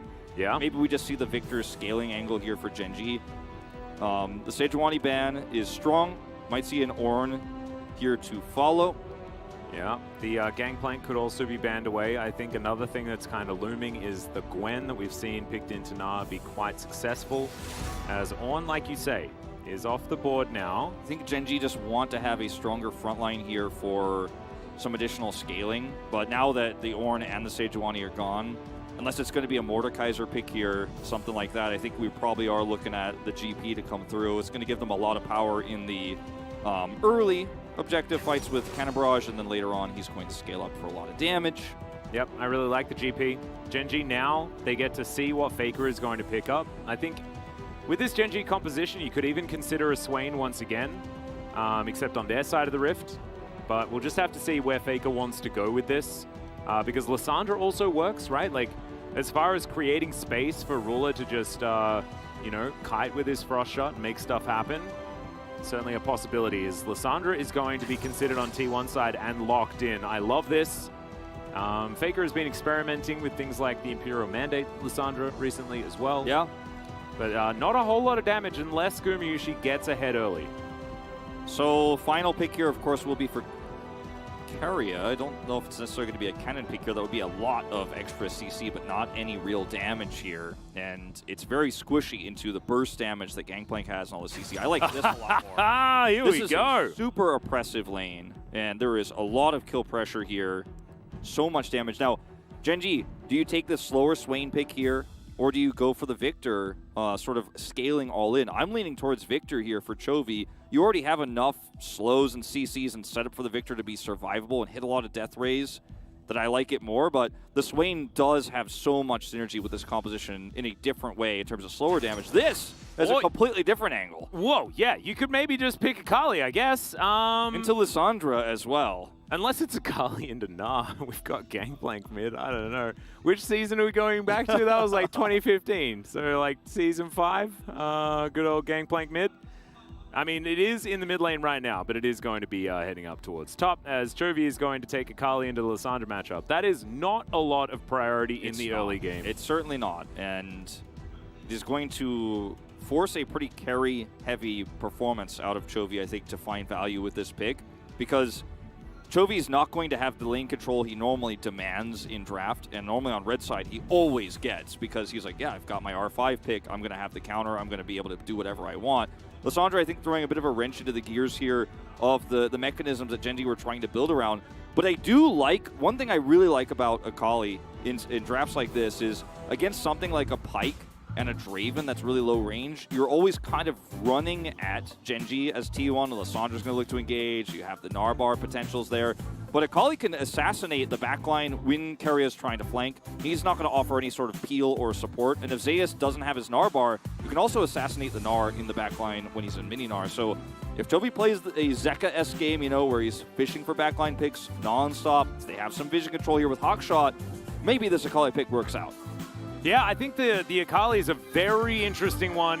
That's definitely caught my eye, but let's see how it goes. We hop onto the Rift for game number 2.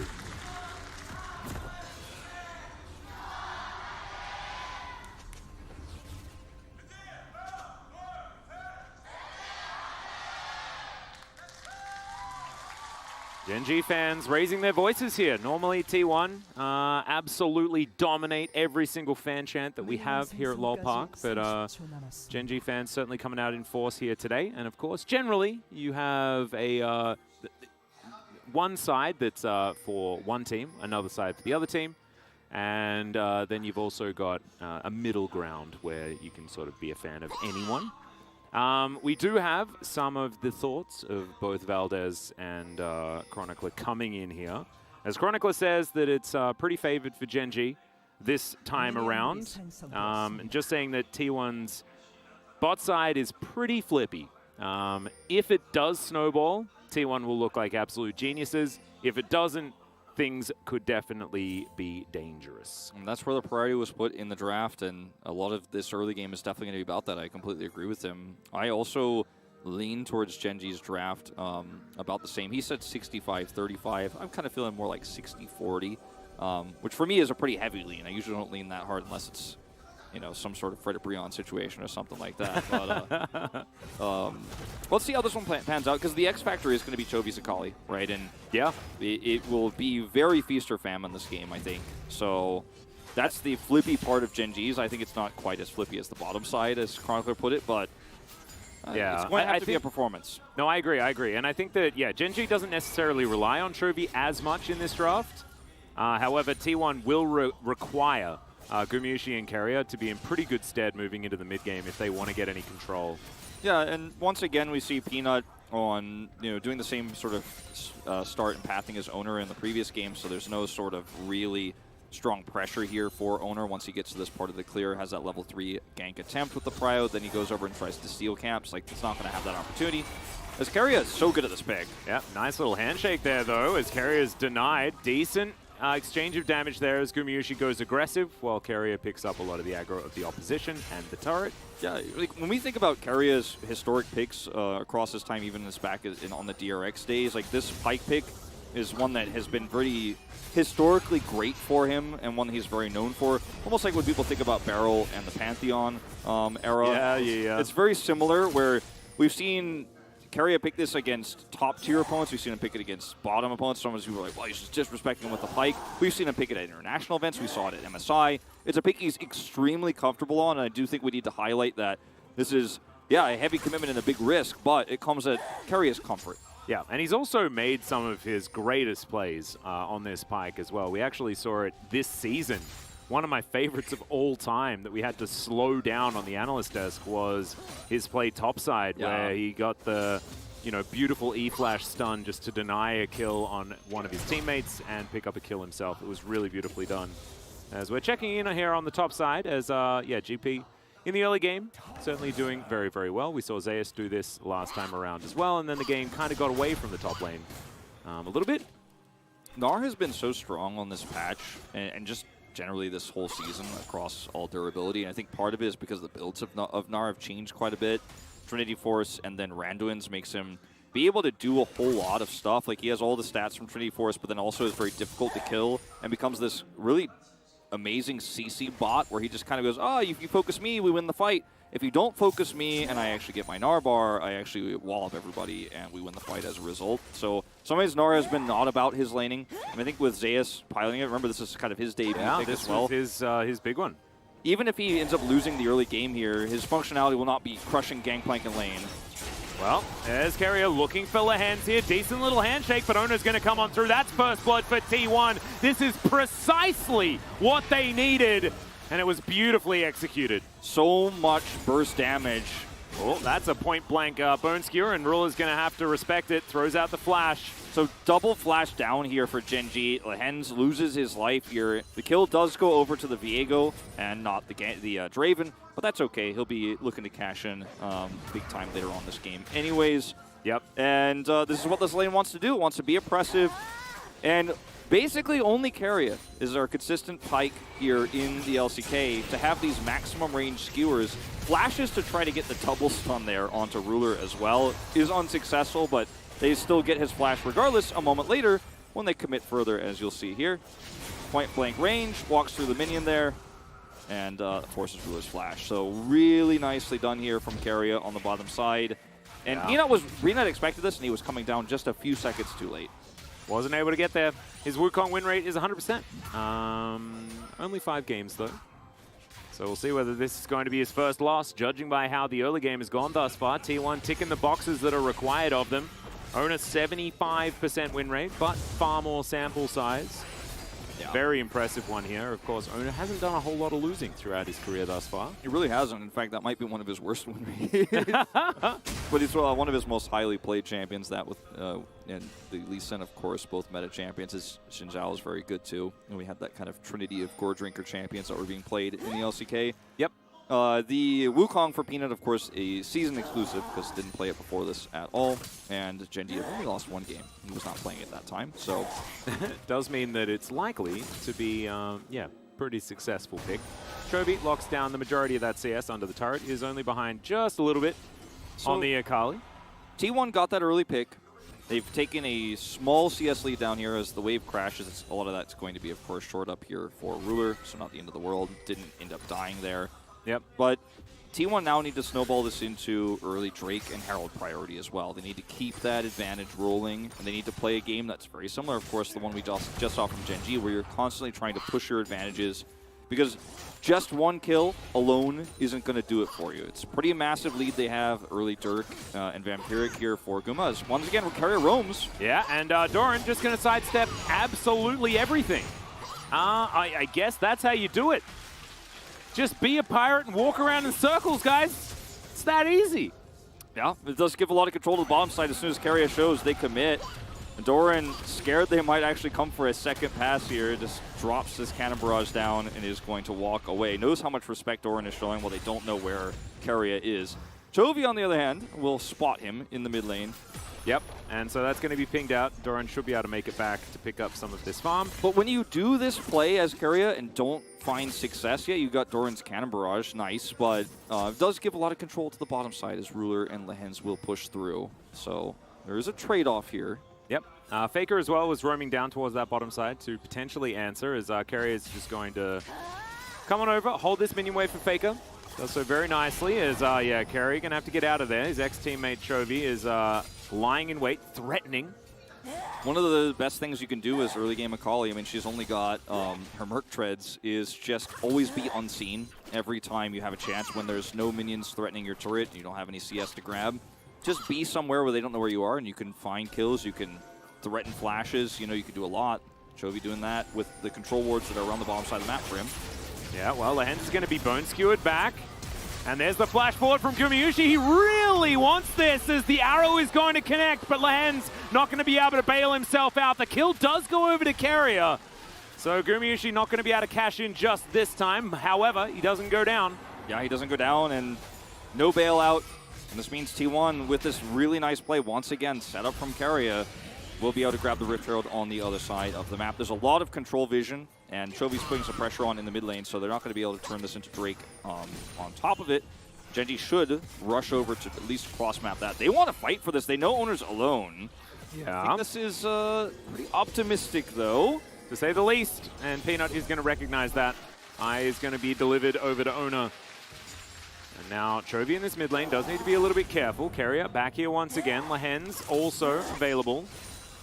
But Lehens, you know, like, if this T1 squad gets too far ahead, I mean, he's just food for this Pyke over and over again. He certainly is. And Carrier is now going to start to potentially add all that extra cut gold as well from his passive into T1's pockets.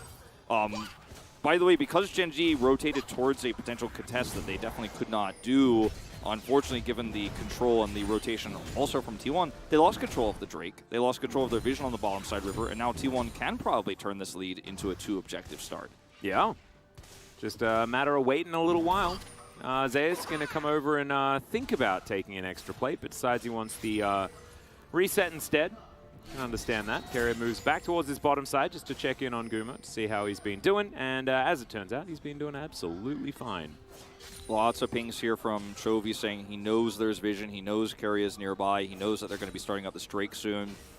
And I don't know if there's much that Peanut can really do about this. He has path now down towards the Drake, but T1 have full control. Owner's here. He has a Rift Herald he can drop to even further guarantee the prio. And with this back timing, if they're seen, really easy to actually just drop Herald here and guarantee plates. That's exactly what it looks like they're trying to do. 4 members here on the bottom side. Carrier moving on forward.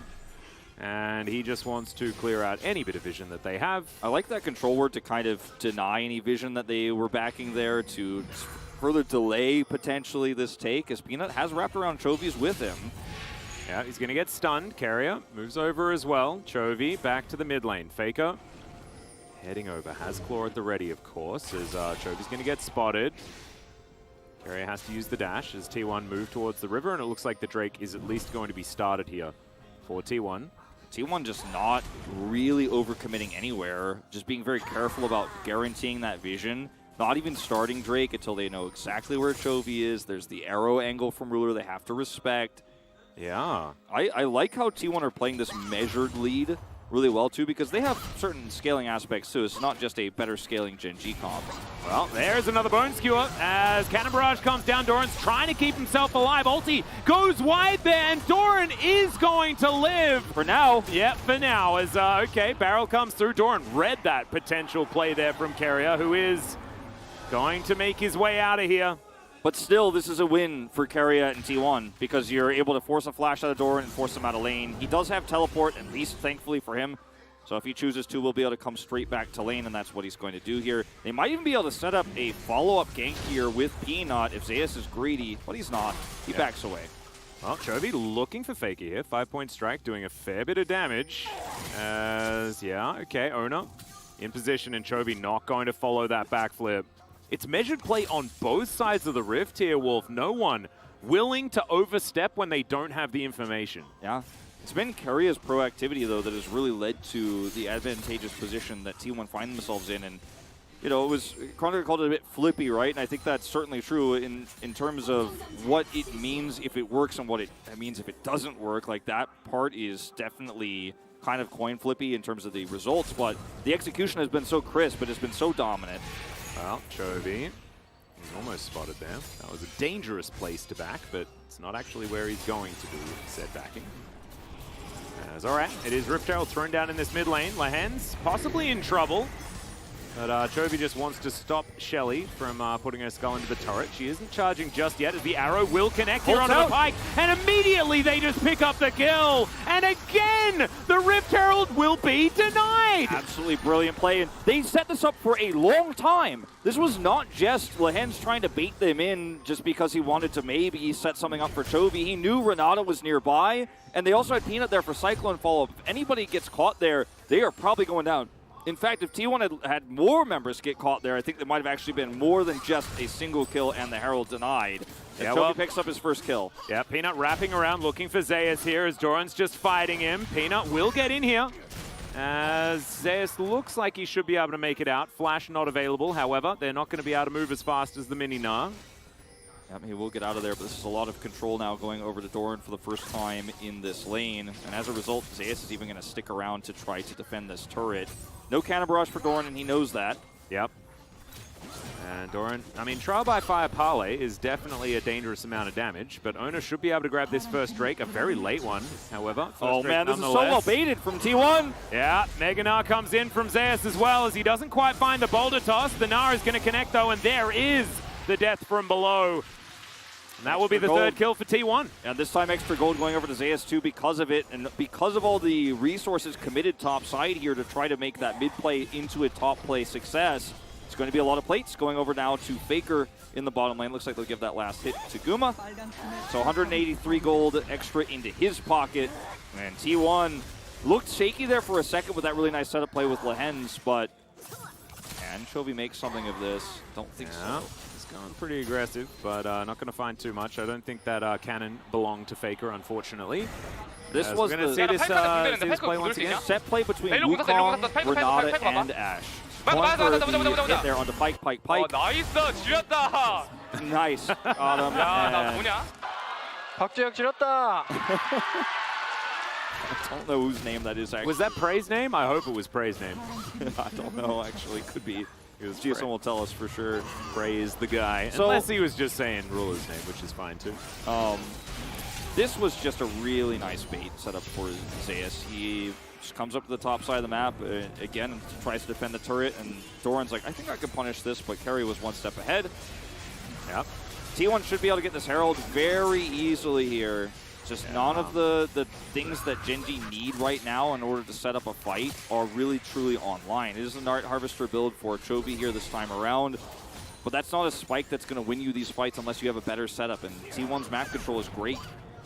Well, Doran going to have to get on those happy feet yet again, and he does so very nicely. Peanut's going to get that flash over. Another arrow connects, and it's just magnetic to this pike today.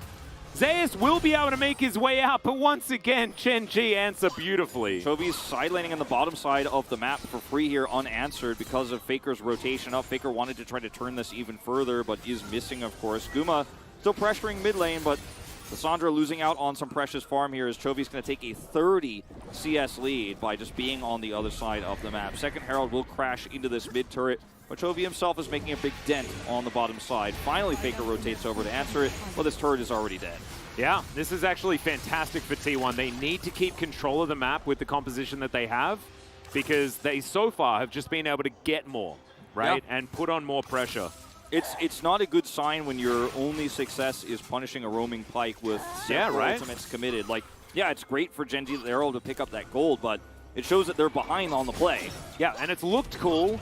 However, it hasn't actually resulted in success as far as the follow-up from Gen G, because T1 have had everything pushed. They've had all of the control, and so yes, you know, cross-map arrows, they're really cool. However, they're not going to win the game by themselves. So Chovy bought a Hextech alternator and then undid it to buy a needlessly large rod instead. So it looks like he's building the... Yeah, still going for Shadow Flame. Shadow Flame second, yeah. And I like it. I think it's very strong into the composition that T1 is running, as Peanut is trying to set up for this with his Cyclone just coming back up here in a second. Yeah, Doran doesn't have Cannon Barrage, but may not necessarily need it, as there is a control ward over that side. Let's see. Zeus pops out here. Nice barrel will connect. But there's another control ward. Arrow. Another arrow! My goodness. Ruler is just, he's really doing his best Prey cosplay today. Yeah, he really is, as much as he can. That strong bad arrowed has definitely been the story of T1 here when those are coming through. As I mean, look, Gen G are not that far behind. It's 1,000 gold only, but it's the vision control that makes Chovy's playmaking so limited here on this Akali. Speaking of, he might actually just be caught. Yeah, this is a dangerous time. Stem, yeah. Okay. He's all right. They're going to be totally okay. But you can see he can't make any play here, and the blue buff is just going to be ripped away. Well, Doran almost has ulti. There's Trial by Fire. Parlay comes in. Cannon Barrage goes down, and Zeus will answer the attempted solo kill from Doran. Both top laners now off the map, though. Zeus has teleport. This is a huge win for him. This is definitely more valuable for T1. Yeah. And now T1 are just going to straight up push mid. Chovy's got that lane that he's going to deal with bottom side here. He could try to flank, but look at the positioning here of Owner. It's like we're watching game one flipped. Well, another bone skewer going to connect here as Ruler has to flash. Frozen Tomb comes in, and Gumayusi picks it up with the Whirling Death. And that is the cash-in. Finally, he had so many stacks, and look at the grin on the man's face. T1 looking brilliant now. And that's going to be a Drake that comes with 2.4K now in the lead. Oh my God. 1,000 gold he picked up from that. 1,115 actually, to really let it sink in. Yeah. That was a really nice ultimate from him.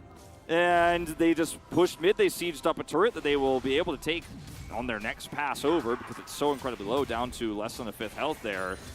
This is looking like an almost insurmountable lead here now. Obviously, a lot of it on one player, but it's the player you want it to be on. And this is what starts this off here. The barrel chain is denied the first time. The second time gets the slow. And Doran actually commits the flasher to get the trial by fire.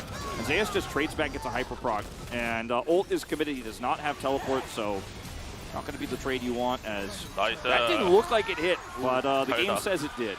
Yeah, that was very nicely done. He said, I just got 1,000 gold. Yes, he did. 1.1, to be exact. As Ruler gets the bad news that there are a lot of enemies in this area. This means that this tower will go down. Gumayusi very comfortably collects it. He has his Eclipse now complete. I think he may have just gone back and put that together all in one go. He now has so many items. You can see he's a full completed item ahead of what Ruler has right now, and that's basically what Ruler did on the other side of this matchup, right? Yeah. In game number 1. He uses all of the damage that he has with Eclipse and the Essence Reaver so incredibly well, and now he's going to have a rapid fire cannon behind it, so he can just put that damage in from even safer of a distance, so Chovy won't be able to threaten him as well. They're trying to come over here and defend this turret here and set up for another Ashe play. Look at the positioning here of Ruler. He has an angle with the Renata ult, but T1 are wise to this time around. Well, Gumayusi also in the area, and he is very frightening. There's a lot of damage. He's going to move back towards the mid lane. I love that T1 are like, you know what, it's not worth actually losing our tempo lead for this turret. We're just going to walk away. I know Ashe could arrow us. We know the angle. We see him in the mid lane. We're just not going to play around that. We don't know where Renata is. Yeah, don't give them the ability to answer. Value it, and then just wait for this minion wave to come back, and Faker just comfortably picks that one up. Luden's Echo completed. This Lysandra will be doing big damages as another arrow is going to fly through just to stop it back here onto Faker. And they turn this into something. There's a Peanut nearby. The stun definitely does last a long time as Chovy is going to get ulted. He does have the perfect execution. as Peanut not quite in the area. Just one of the hardest champions. Oh no, ruler position. Uh-oh. As Carrier has found him, the point-blank Bone Skewer is going to come through there as the stun doesn't land. And now Lehens is just going to get obliterated. So much damage, has to flash to get himself out of the way. Volley comes through just to try and slow them down. Peanut, can you get out of here? He gets Nard back. He'll have another Cyclone, but I don't think it's going to save him. His flash is now on cooldown, and he is way on the wrong side of this. And Gumayusi picks up yet another kill. So 2-0-2 now on this Gumayusi pick. The signature Draven, as Faker is able to pick up his Shadow Flame with the extra gold he got there top side. And the commitment to gank Faker there was a half commitment, but it's just so difficult to pull that off against Alessandra of all champions. You know, she's just going to get out no matter what. This is a very T1 Baron That start. is a very T1 Baron. As Doran picks up his Collector, does now have to put his Cannon Barrage on cooldown. And so T1 not exactly wasting anything. You may as well just see whether you can win the game off the previous play. So yeah, speaking of previous play here, Keria is so far forward here and is just fishing for Ruler because look at the wave state. Ruler has to be this far up if he wants to actually successfully get these minions. And Keria's not alone. He knows Zayas can come over. And Lehens just gets two-shot basically. It barely survives. And then Genji have the audacity to try to turn here with this Wukong against the full Narbar. Not going to happen. Renata ult also just going to, deter T1's chase, I guess you could say, but it's not going to save Peanut. Yeah, stops them from killing more than Peanut, I guess, but shows a little bit of a disconnect on the Genji side, as now Rapid Fire Cannon and the makings of an Infinity Edge have been put together. Carrier, another Bone Skewer. Peanut not going to worry a Trickster yet, as barrels are being put down, not actually baited out, and T1 just going to collapse back to where this Drake is going to be spawning. 35 seconds on that one, and their soul point is on the line here. I think Genji just are not set up to fight this, unfortunately for them. You know, look at the Ashe items versus Guma. 2 items down. Like, it didn't show the item spikes this time on the graphic. That might come up later, but with that cash-in, it's just not even fair. Yeah, since we did the last comparison, Ruler has purchased a dagger, and Gumayusi has purchased a pickaxe, a crit cloak, and finished his rapid fire cannon. Yeah, so it's looking very bad for Genji's chances of even grouping for Drake. I would hazard to agree.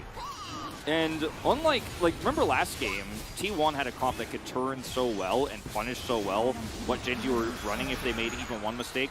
T1 aren't making mistakes, and yes, Genji have the Ashe Arrow and they have Cyclone, and yes, a Renata ult, but the coordination that's required and the time that's required to force a punish is a lot harder, I think, to pull off than what T1 had defensively in that game that we just watched, where Genji's lead was even bigger. But T1 doesn't even have to show the same amount of respect because they can also pick. They can also, of course, catch people with Bone Spears and the big ultimate damage that Gumayusi is going to be putting out with the items he has. So they can just be oppressive and then also have their AD carry chunking people down. Like, Gumayusi's job is the same as Chovy's in game 1, where he's like, yeah, anyone near me, they're dead. You got to stay away from the AD carry. It's usually the AD carry who has to worry. I don't know if that cleanse that Guma's holding is ever going to be used for the rest of this game. I don't think he's scared. He can use it aggressively to avoid any potential CC that might come in afterwards. As, of course, pick and cleanse into Ashe is necessary, but he will never need to worry about it. He just walk towards the arrows and soak them for his teammates. As, T1 in a phenomenal position right now. Still wanting to close this one out. 5,000 gold. The lead is very large at 25.5 minutes, though. Peanut is afforded at least a little bit of space here to come over and clear out some vision. But, yeah, it's looking real dire here for Genji.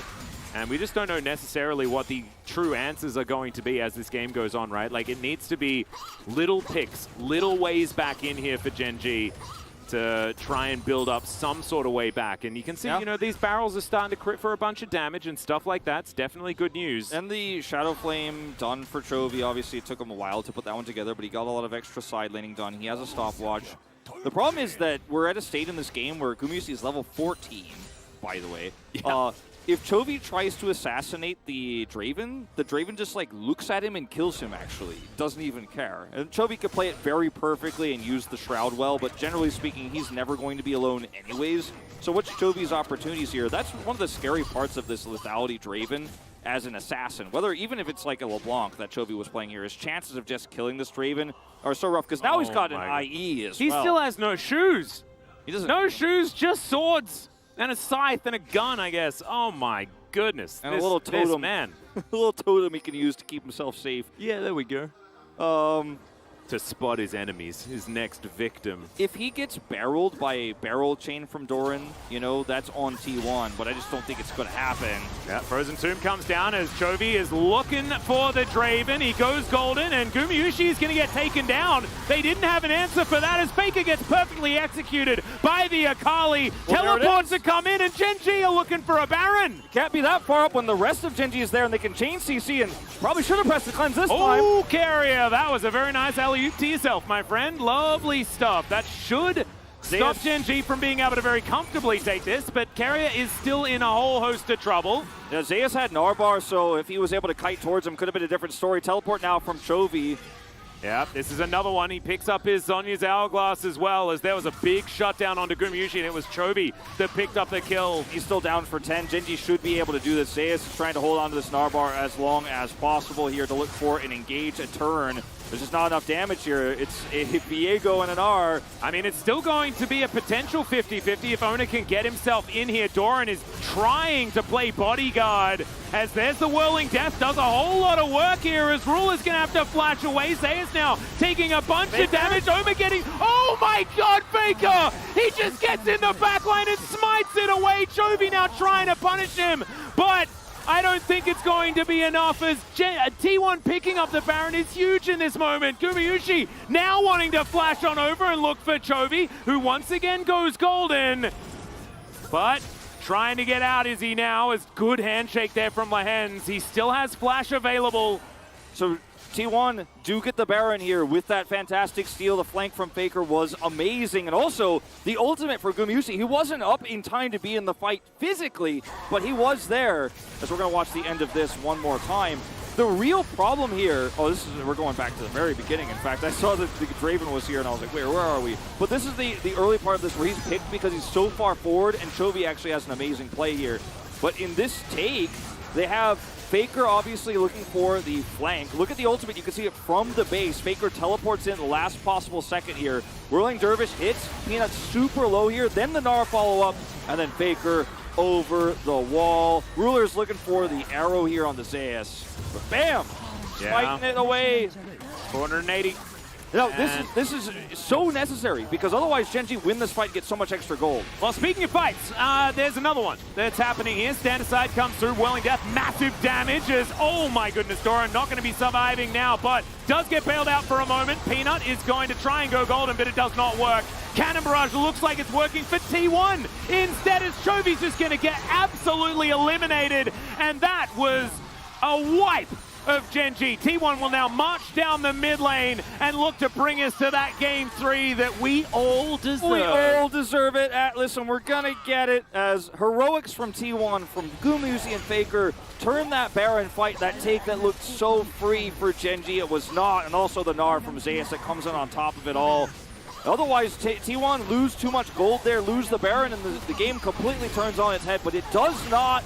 Faker shuts the door with that smite, and we are going to that game 3. A team effort here across the board, but the bottom duo investment we saw for Guma on the Draven, Carius Pike, this pays off so much. It's cashed out at 1,100 gold, and this Draven is just uncontainable. Carrier was everywhere on the map. He went topside to shut down Doran on this gangplank so many times, forced his flashes out, kept him under pressure, so it didn't end up being that successful counter pick to the Gnar. They also prioritized early. I mean, the composition of T1, it was risky, but when you see the players that are sitting on that stage, when you know this 5-man unit, the ones piloting it, you just have to trust, and T1's coaching staff absolutely did. Yeah, it was beautifully done by T1, and I love that they had a plan that was so face-up, and they're still just like, no, we got this. We will just outskill them. And that is precisely what Carrier did. Landed that first kill on that bottom side, and from there, I mean, it's so similar to what happened in game number 1, right? Like, Genji got a tempo lead, never let it go. T1 in this game got a tempo lead, never let it go. There was a slight hiccup around a Baron, but I mean, that's what we've come to expect and we know and love them for. Yeah, and very similar to game 1 also, Chovy on his pick here of the Akali, I mean, he tried his best, as Faker did in game 1 on the Swain. Ended up being mostly invisible just simply because of the game state and his lack of ability to actually execute anyone in the backline. They got that one CC setup onto Gamusu where the Shuriken was amazing from Chovy and he blows him up. They get that shutdown gold. But Guma's ult still makes it back in time for the Baron there with Zeus and that Faker flank. I think we'll probably see a split vote here because Keria set up Guma. Faker's smite play was actually super important. I mean, there's a lot to break down and talk about here in terms of POG votes, but I'm just glad we're going to a game 3. No, absolutely. I think that is 100% the main thing. We'll see whether T1 can ride this momentum or whether Gen G with side selection are going to be able to come out on top. I have no idea which way to call it. We'll have to find out right after the break.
W 천천히 갈까?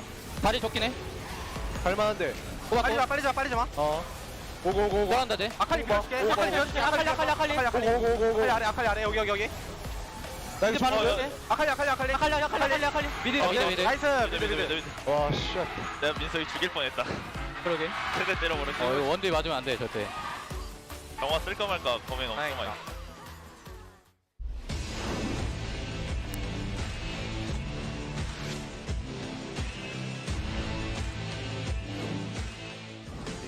Running low on mana and things like this is Humble Life trying to get in here, but it's going to be a 50-50 at best here for these guys. 3 versus 3 right now as Rascal's getting on amongst it.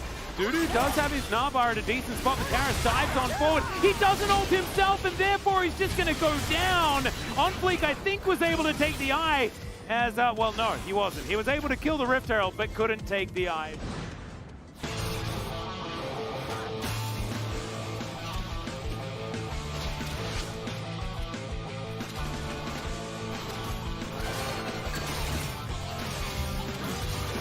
안에 봐줘, 안에 넘겨주는 거 해줘. 넘길게요. 좋다. 좋아.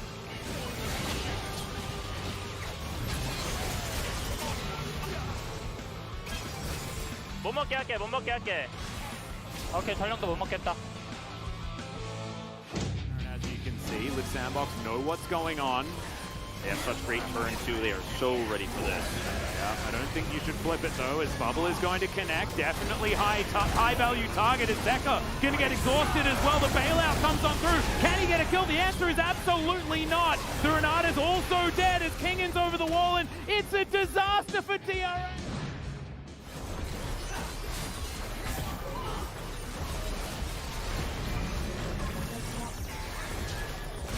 야 이거.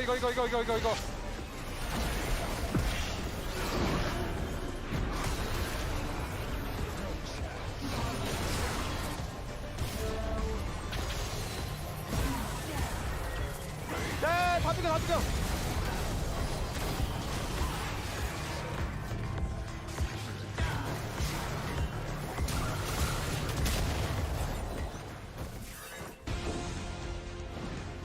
Genji will respect it, but now there's no Meganon. As the arrow comes out onto the jungler and they say, nope, here comes the Rakan, but a little bit too little. So massive Gnar into the wall. Toby gets it down. And they were just waiting for the one moment, and they get it done perfectly.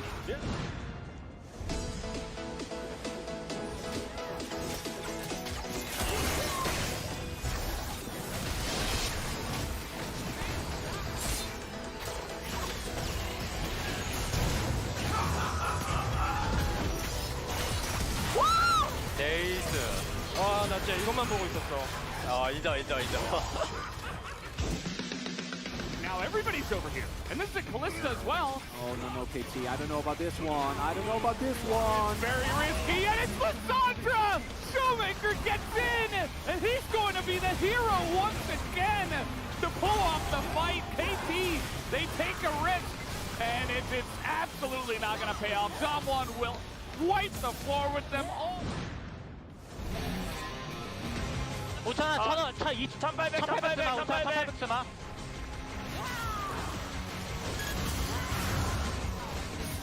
바로 빼긴 했어.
Welcome back, ladies and gentlemen, to LCK Summer 2022. I'm Atlas, this is Wolf, and we're up to game number 3, the deciding match between Gen G and T1. T1 evening out the series with some Pyke and Draven magic starting from the bottom side, and then a stolen smite to steal a Baron.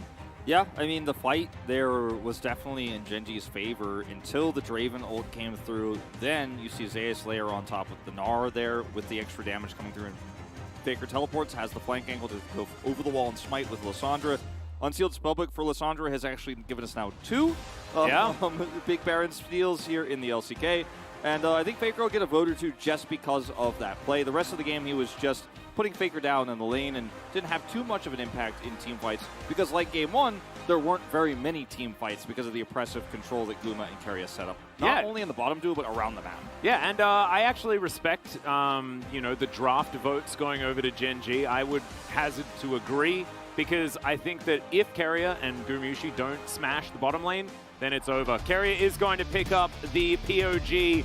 He would have been my vote, 450%. I'm a little bit biased towards Keria just in general because he's a cutie. But still, if he doesn't make this play, if they don't win this bottom lane, then the game is over. Yeah, they don't end up winning the game. Now, the critical stats there were he was 100% kill participation at 14, but he was also 25% duo procs, which means he spent 3/4 of the first 14 minutes in other lanes away from Gumayusi. So like this, where he's punishing Doran again and again and again. He did this. He set it up several times.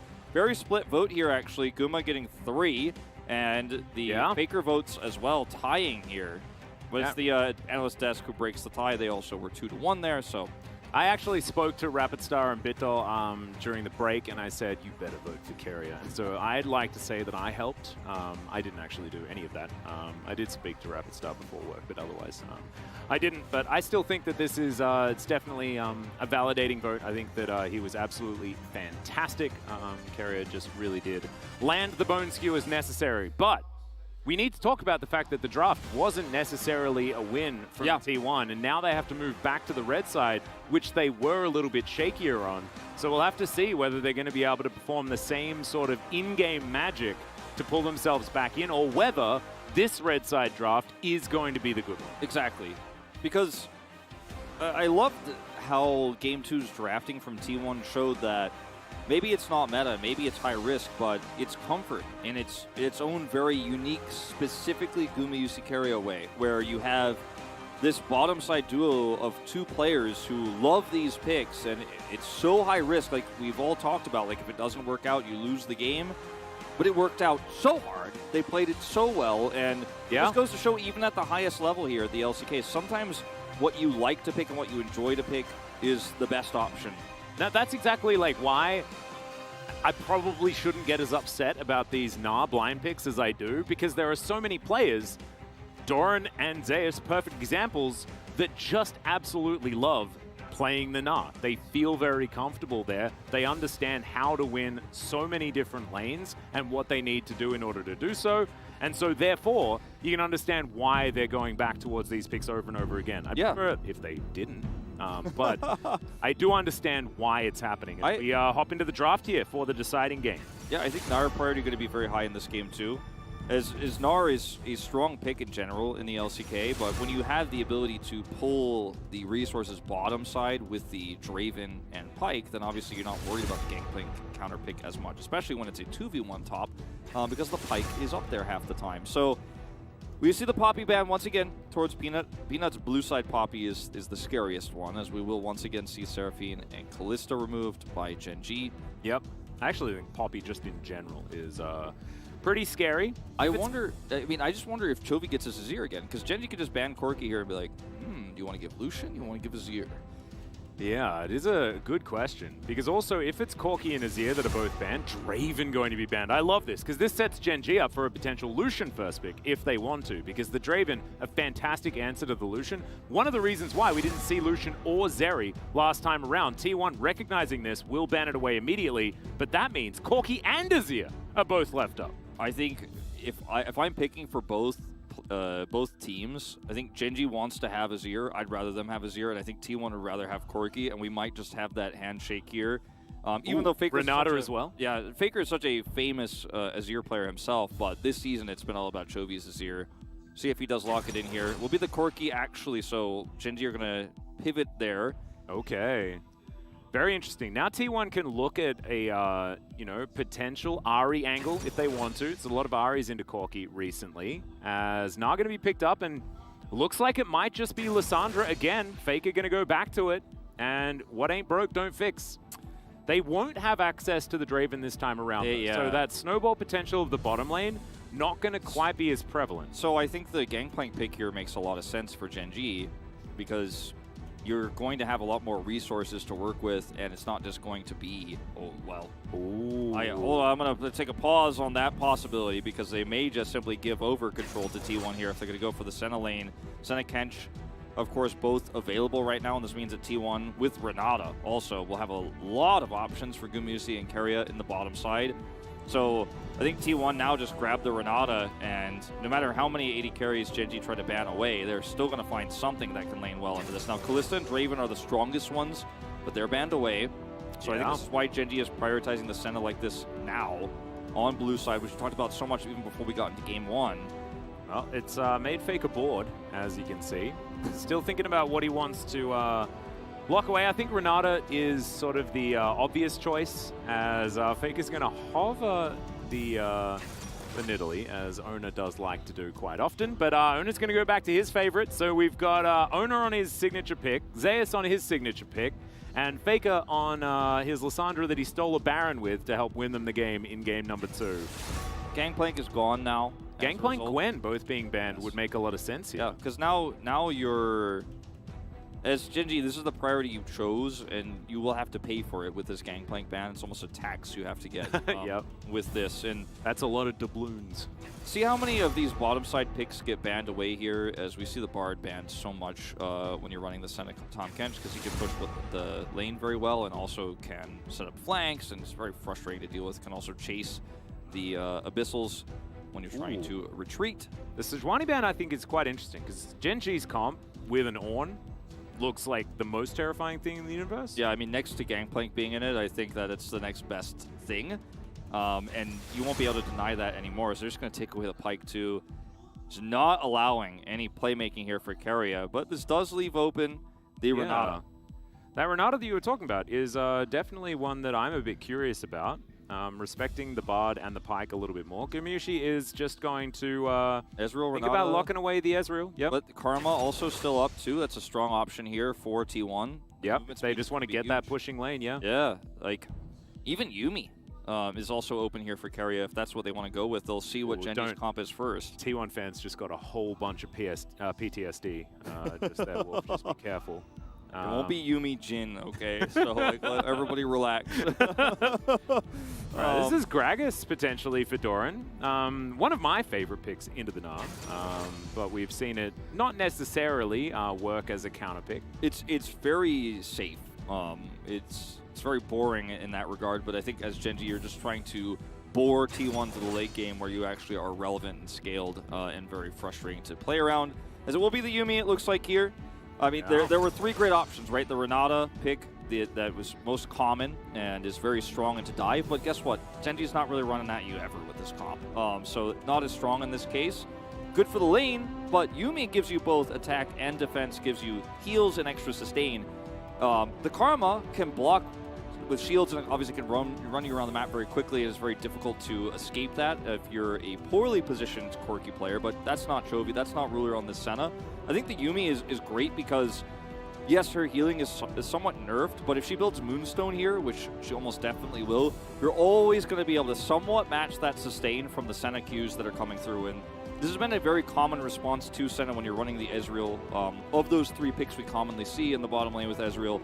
So I like it a lot here. I think it's a very smart adaptation, and I know it's not everyone's favorite pick to see Keria on, but I think it does make the most sense. It's definitely going to give them a strong lane once again. We'll see whether it's going to be enough to get them enough ahead of this Senna Tahm Kench, which does, scale into infinity and beyond. And speaking of scaling, that is exactly what Genji have. I think the Viego is the only thing that's a little bit out of theme when it comes to the composition. I would have personally loved a Trundle, but you know, you can't get everything that you want here. As T1, comfort across the board, right? And absolutely. Mid-game domination is what they're aiming for here, and I think that they definitely have a lot of avenues to get there. We'll see how it goes as we hop onto the Rift for the deciding game.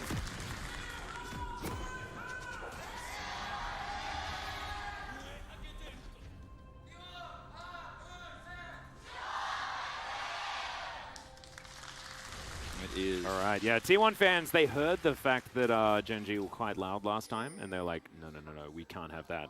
They were booming in Moorpark here.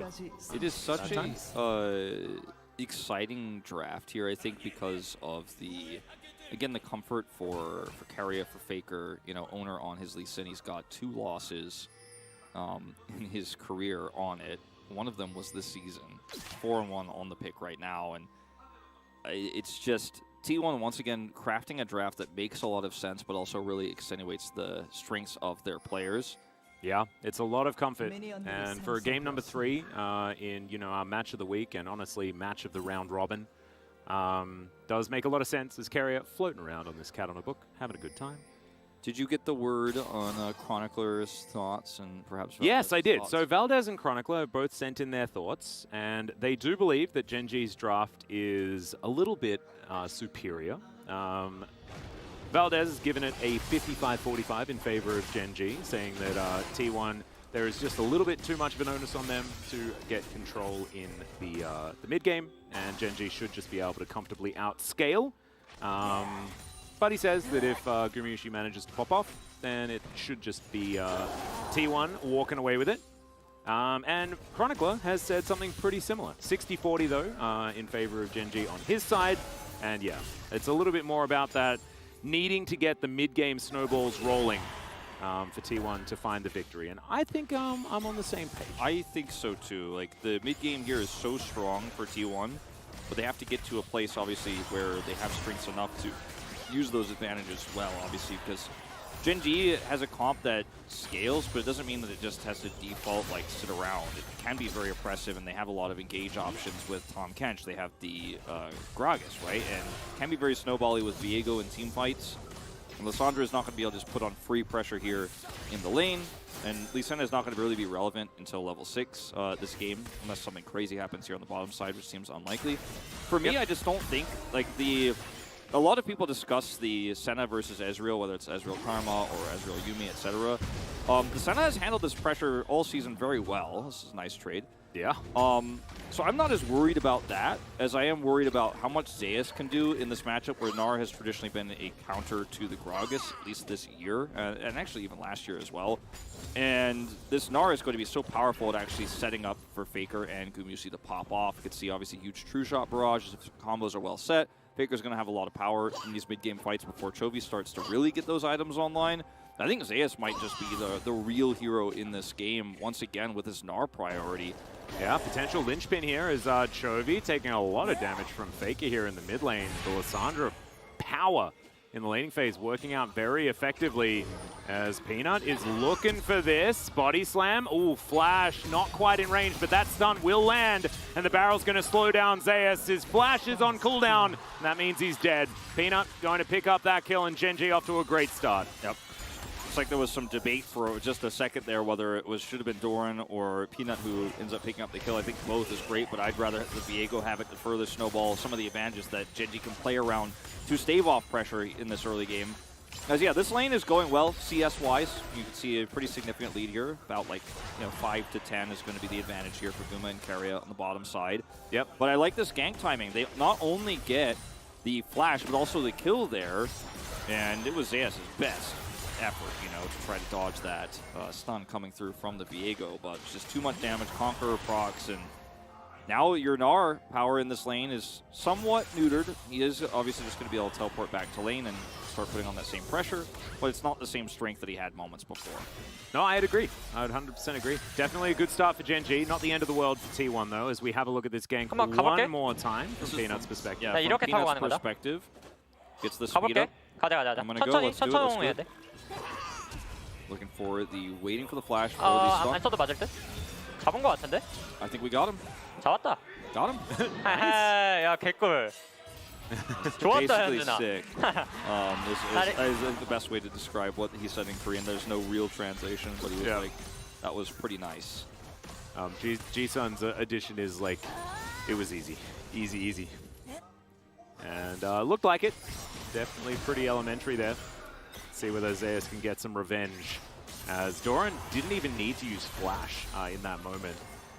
Nope. And Genji will get bottom side control here too, as well as this Drake. And the first few levels, Ezreal Yuumi can put some pressure on, but it really fades quite quickly as Faker's coming over here without 6. Yeah, Valkyrie comes on through. Peanut is going to be able to secure the Drake as Owner is only level 4, so no kickback's going to be happening here as Chovy doesn't want to use his flash to get out of here, but he's going to have to. Snare is going to connect, and Owner is going to go the wrong direction, so Corki will survive, at least for now. They get the Drake, but they expend 3 flashes for just Owner's 1. So, you know, without 6, I thought this might be the wrong call here for Faker, and Owner tries to go in for the heroic steal, isn't successful, but is able to escape, and then Faker can use his claw to come back in. That was a really nice turn there from T1, so arguably in the Summoners aspect of this, they do come out ahead.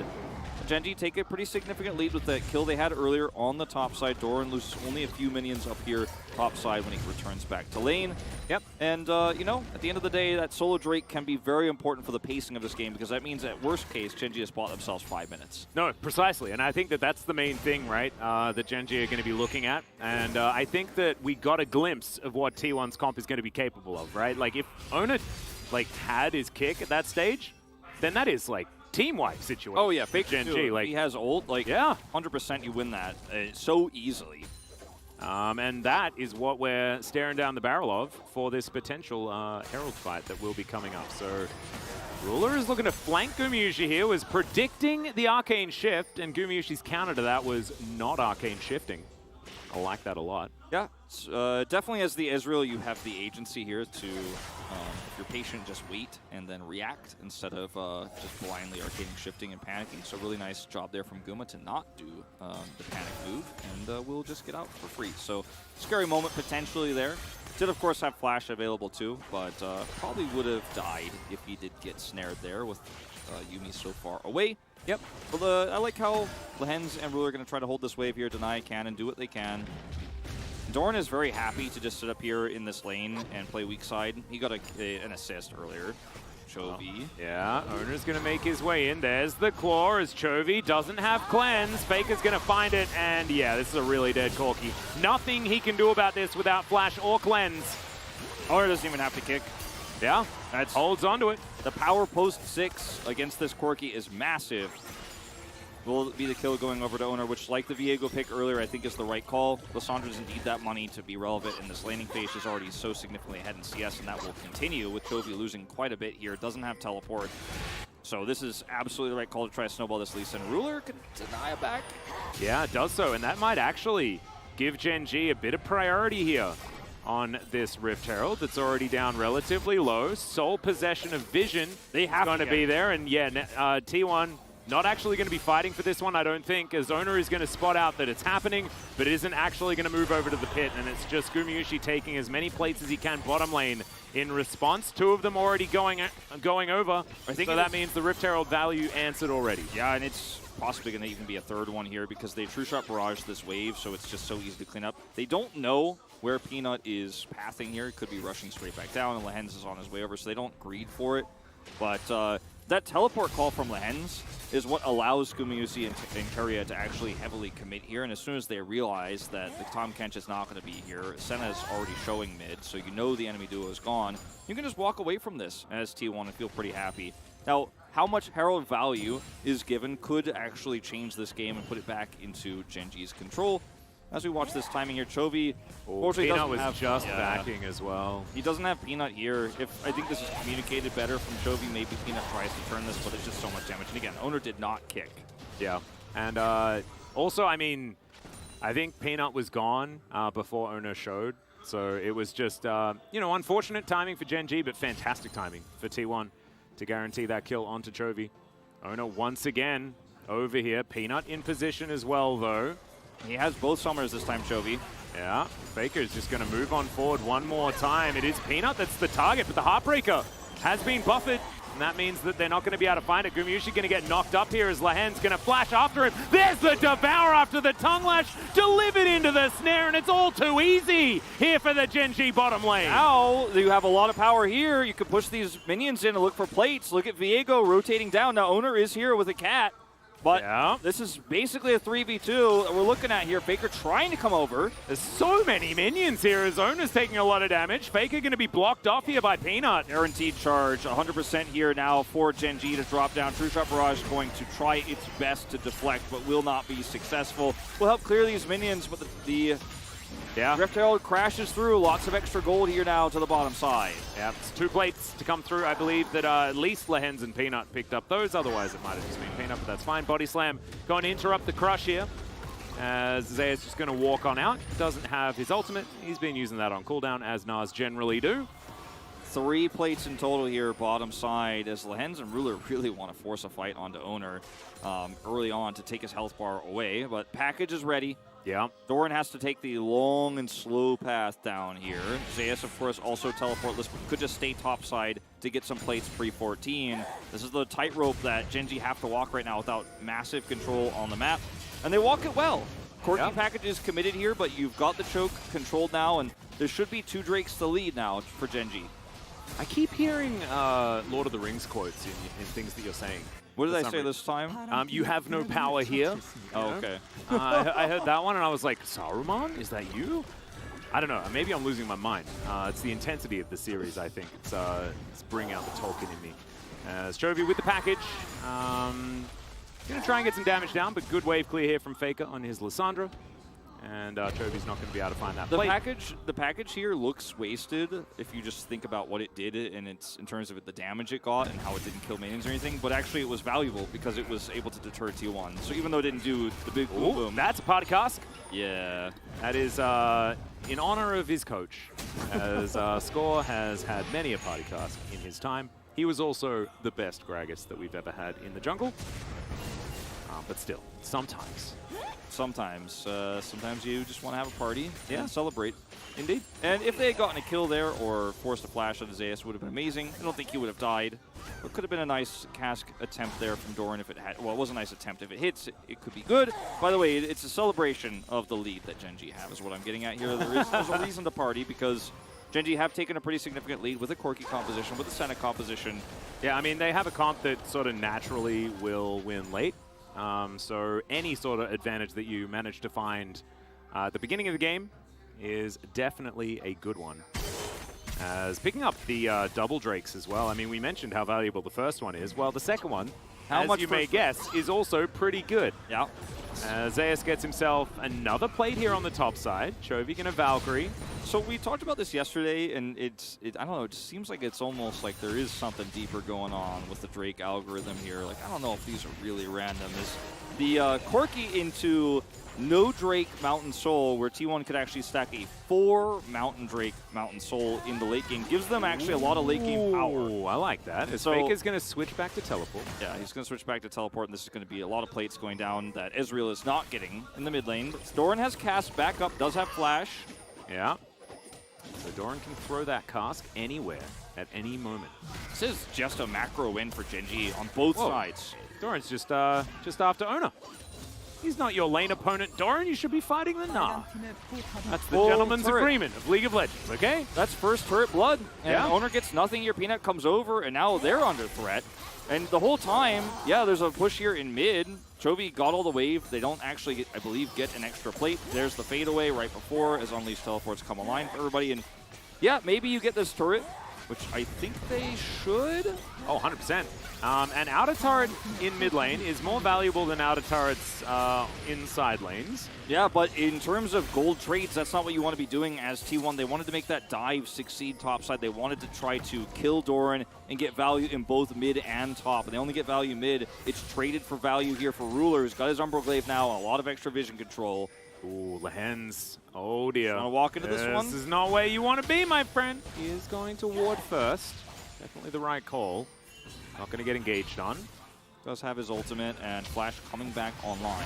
Yeah, and Owner is going to steal away that Rift Sculler. That was beautifully done. He might pay for it, though, as Faker decides that he wants to take matters into his own hands. The kick is going to be there, potentially, but Peanut is going to be devoured. The Tom Kench is taken down. Heartbreaker to get over the wall. The Flash comes out as Owner was soaring after him, and it's just not going to be enough. T1 answer with a beautiful skirmish in the river. That control ward there in the brush is the MVP of this play. T1 playing around it so beautifully there and setting a trap for Genji as they rotate in. And Owner gets so much value in this fight. He's now 2-0-1 this game, but also steals the scuttle as he sets this one up. And that will be T1 getting picks right before this very critical second Herald to stop the snowball here of Genji with a composition that already scales so beautifully. Yeah, this is the time when T1 want to be getting these advantages as well as we check out how this play went.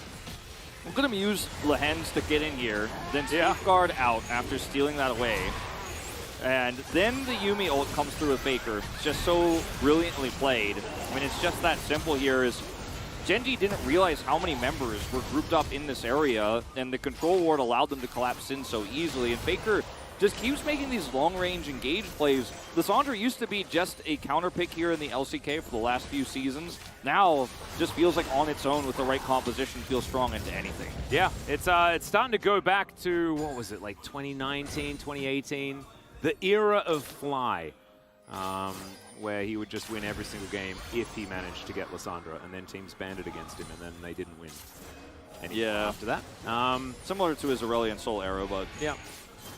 Rammus era. We heard about his mid lane Rammus. I never actually saw it. Yeah, it was rumored to be quite good. The rumors were potentially exaggerated. Now, Genji cannot fight this without a package Chovy doesn't have. So unless there's a miracle steal here for Peanut, which he is going to look for, it's going to be tough. Doran wants to commit. Yeah, Doran's diving into the pit here as Owner is just going to smite it before the cast comes down, but at least the cast hits a couple of people. That is back on the right track here. As T1 are going to usher this Rift Herald towards the turret. Peanut loves denying Rift Heralds. He's going to be in position to do so yet again. Stun goes wide, and now T1, they're moving on in. Peanut's going to have to Heartbreaker away, and he is going to do so. Final chapter connects onto only the Tahm Kench as Peanut is able to survive, but Shirley will be able to get a charge, and that's the main thing. The team fighting force of T1 is now moving towards Doran. The Q's going to connect, and Owner finds another one. The kickback onto Peanut, right into the Devour, but will the Tahm Kench survive is the question. The answer is yes for now.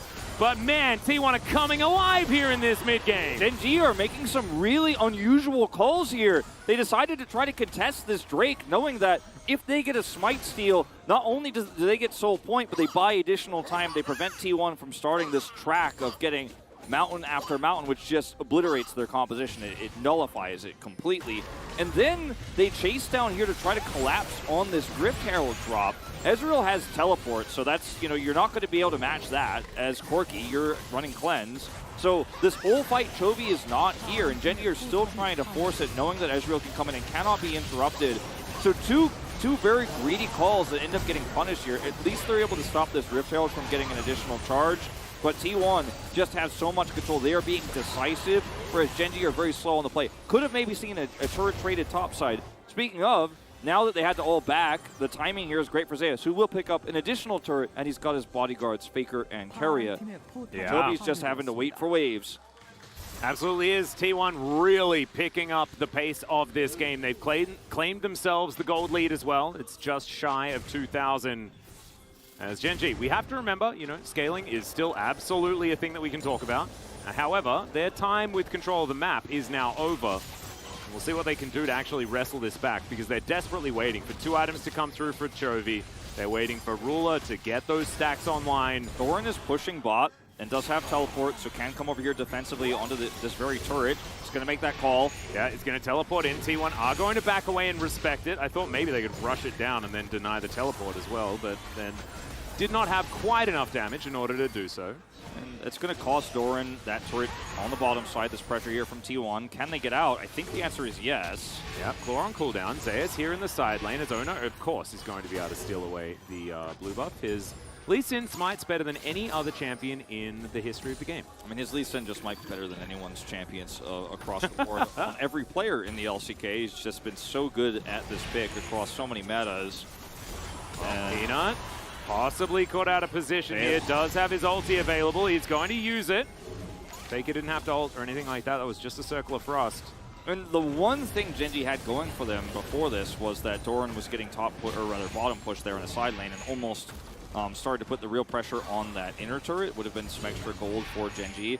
But that push mid pulled him out, lost him his teleport, can't go over there in side lane. Now those minions are so far away, so he's really struggling to actually do anything cross map here. So T1 are pushing the edge all the way to this Baron spawn and the subsequent now Mountain Drake that's spawned here. Again, it feels like time has flown in these last 3.5 minutes since T1 got the last one. But they just took so much control over the map without a Baron. It almost looked like Baron levels of control with how deep they were into Genji's jungle. And they've basically just said, all right, we're just timing this out to the next fight, which you guys are still not ready for. Your items are not quite online. Notice the build here for Chovy. He's deviated for a little bit more wave clear. He's got the TM here, but he's so far away from that Ludens. He so desperately needs to really strike hard. Yeah, it doesn't actually have that one online yet. We often see that as the second option, but wants to make sure that he can get through these mini waves as quickly as possible and then come over and assist his team. And I can see the logic in it. Yeah, I do too, and you know, this is a very Chovy move, right? He's like, well, I need to be like Flame Horizoning Faker this game so I can get those items online, because I'm not going to get them in team fights. I'm not getting gold in 5v5s. I'm getting it in the side lane. Yeah. Well, he is doing it right now, moving towards this outer turret on the top side of the map. And he's got a lot of vision to escort him here. Knows all the line of wards here. Ruler put one over the wall there as Chovy knows just when he needs to get out. Yeah, Faker. He's 2 levels up on Faker. That's how much side lane he's doing. His whole job has been, give me the money. Yeah. Because I'm not functioning in team fights. We have no vision for that. Okay. Maybe it's just like don't get Illudens and still do bajillions of damage. Maybe that's the strategy. They could potentially collapse on and kill Faker here. They don't have the ability to deny his back. You can see Genji don't care about Drakes, though. This second mountain will go down. So what you prophesized earlier on, Wolf, with the quad mountain soul, is a potential reality here for T1. And that would mean that Chovy's going to need even more side lane farm. And he's getting it. I think this is the right call for Genji. And we've almost gotten to a place in this game now with Genji picking up all this gold topside to where this game is dead even again, because of the scaling aspects of Genji's draft. Now, T1 2 ticks closer to Doomsday on the Doomsday clock, though, with those 2 Mountain Drakes that are left. Because if they get a 4 Mountain Drake, Mountain Soul, it is basically unwinnable here for Genji. Their composition will do nothing with Senna's very limited damage. Chovy's poke will just be dodged by shields and all of the extra resistances they can start to itemize with it. Maw Malmortius already done here for Owner. So T1 have a nice advantage tempo-wise. They have these Drakes, but Genji's scaling is starting to come online. I think T1 needs to guarantee this next fight. Now, I like this attempt. Yeah, this Baron. No vision. And choke point controlled. How do we find some vision on this Baron, though, Genji, is the question, as they have, wards all around it, but they don't actually have any, as finally they will get note of what's going on here. Teleport to come in on the north side as Doran gonna belly bop his way forward. Gumayusi outside of the pit. It is going to be secured there by Owner, but can they find the team fate? Faker gets out with the claw. Peanut cannot find anything, and Genji are left with empty hands. If one more LPL caster tells me that was a bad Baron flip call from T1, I'm gonna lose it, because look, they had control ward vision on both sides of the I'm calling Lyric up to this. Because they had both the river rush and the entry point there to the south covered by wards, and they had a Gnar with bar available. Genji have to take this extremely roundabout path to come in. They even don't know the timing of this, so Ruler has to ult to see where the Baron's at. That's their only real, angle to get vision. And by the time Genji come over, Doran has a nice teleport angle for the cask, but T1 have so much mobility with Claw, with Owner on Lee Sin. They just get out of there. Ezreal also just arcane shifts away. Very free escape here for T1. They have the damage to back this up. This is not really a risky call. In fact, it's just calculated. As Doran, look at him on the angle here, looks for the bop onto Gumayusi, knocks him forward, but the fight doesn't really need to happen here for T1. They just retreat away. In fact, Guma doesn't even have to Arcane Shift out of the pit. He just Arcane Shift south and he's away. Corky Rockets need time to do that damage long term so T1 just get to escape. And now T1's control of the map is uncrackable. Absolutely. Gumayushi going to move away from this inner turret, but it is still going to go down. The Baroned Up minion's going to be enough there. The base not broken just yet, but Peanut taking so much damage here from the one-man poke unit that is Gumayushi. And Chovy, can't get through these Baron minions quite as effectively, as he does have a package, so he's relatively safe standing over here, but not against 4 members. And T1 will take that inner turret as well. Meanwhile, on the bottom side, Doran does have that wave pushed out, and T1 not looking like they're confident enough to start sieging inhibitors just yet. This is such a great game for T1, knowing their win conditions, knowing how much power this Baron is going to give them. It's going to delete, again, a lot of that time towards this next Drake, which they so desperately want to not only take, but actually win a subsequent fight for. T1 got the Baron and then got out. I think now they're going to need to win a decisive team fight with the gold the Baron gives them, the map control it gives them. Ow. I mean, these rockets are hitting hard. Chovy, he's not missing. It's just not a thing he really does on this pick. No, he's doing pretty well. And he's getting closer to Ludens finally. He's actually building the item now. Yeah. Lost chapter is complete. Teleport to come through from Faker. Let's see who he's going to be able to find with this one as Chovy is over here. There is a big boop into the wall as Faker is just going to claw his way out. He's like, well, I tried. And he's going to suffer a fair bit as far as health bar, but otherwise not too much to worry about as they just tidy up that wave, and Zoomies are going to be there to get Faker's health bar back again. One of the big questions I have here is package available? I think it is going to be available for this Drake fight. It's going to be so important. Zeus has his ult. Yeah, the claw massively respected here by Gen G. And they really do want to try and protect this one. Remember, there is no Baron. This is just T1 straight up sieging. Yeah, Jovi, the fact that he took cleanse means it's so awkward for him in these timings. If T1 could just buy like 30 more seconds of time with this 5-man push, Jovi can't just go grab package and teleport in. He has to actually make a call to go back for it, and that's going to be so much wave clear they lose in that moment. Yeah. So he's kind of stuck down here. This is so well played by T1. They're just trying to time him out. He's out of rockets, and he needs to go home and get that package for this fight. True Shot Barrage, so much value here as well, as they at least do have a fair bit of wave clear. Of course, this is also AP Gragas, who does a fair bit of work to the minions when they're not Baroned up. So, they're now going to have a little bit of respite as they wait for a minion wave. This is just so perfectly timed. Oh, yeah, Peanut's just going to get completely altered to oblivion. He does get devoured, but that is a very long way away from this Drake that is just going to be secured here by Ona. So that is 3. I hope Chovy's not holding the sad package right now, and I can tell by how he's moving on the minimap that he doesn't have it, because there is just no way. That hit onto him with the Mystic Shot was what caused him to go back, and that's the moment where T1, as the Drake spawns, fades away back to take it for free, resets and grabs items. Yeah, and it's all right. It's not the Jury Duty package. No. Which is definitely not what you want to see in your letterbox. Warmogs doesn't have it yet. By the way, here for Lehens.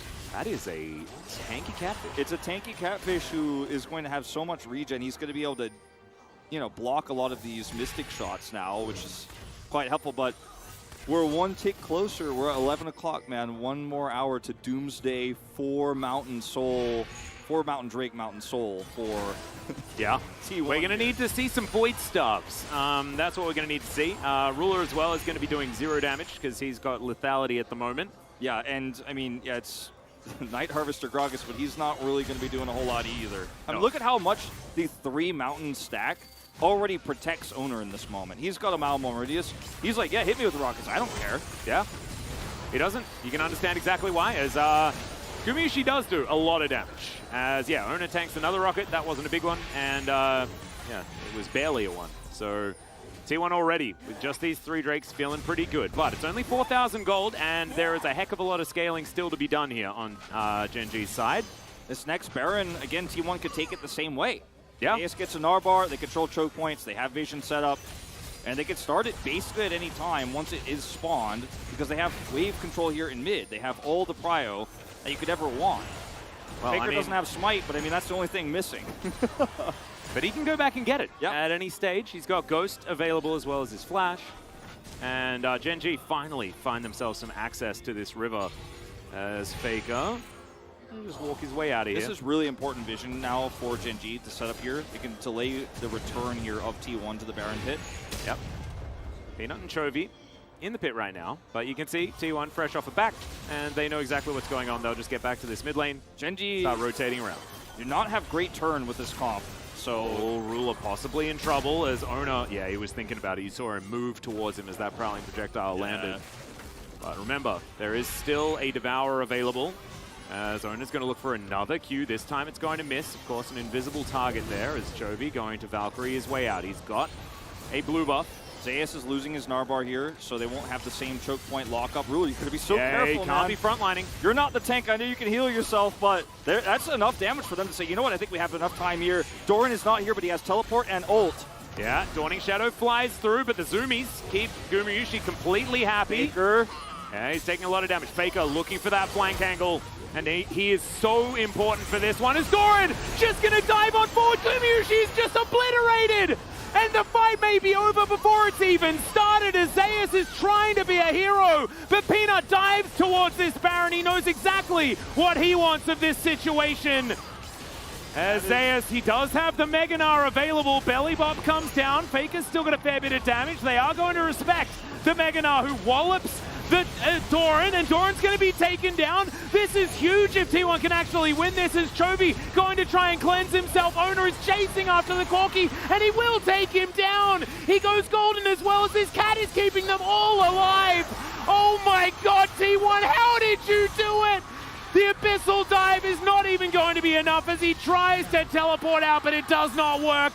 That's the ace, and T1 are just going to look to end the game. They will just push it down. Unbelievable turn after Doran deletes the AD carry. It doesn't matter. In a 4v5 fight, T1 do not care. They play it better. They play around Zeus. The Gnar priority for this player on his best season ever is just well-deserved as this guy pops off and wins it for him. T1, clean team fighting until the end, and they will win this series tonight. Yeah, Doran trying to do what he can, but there is a naked Nexus, and T1 will destroy it and get their revenge. And Genji will suffer their first loss of the summer season, and Faker picks up his 500th win here in the LCK. He has the most by a gigantic margin. Yeah, Def took that small time in the LPL, but he is 129 behind the unkillable Demon King, who tonight had so many great games of Lissandra. I mean, those two games, he played games 2 and 3. He shaped so many of the team fights around Zeus' Gnar as well. And it was just clean in those final moments, the way T1 set it up. And they knew Doran was going to teleport through. The positioning there, weak from Gumayusi, he's punished, but they could still win the fight. They still have enough items. They have enough damage there. And unfortunately for Genji's composition, it needs way more time. And the engage was so set up well by Zeus there once again. I think that when you see these moments, you realize T1 always has a plan B. There's always a backup plan. You don't need an AD carry. Yeah. That's that MVP. Well, Gumayusi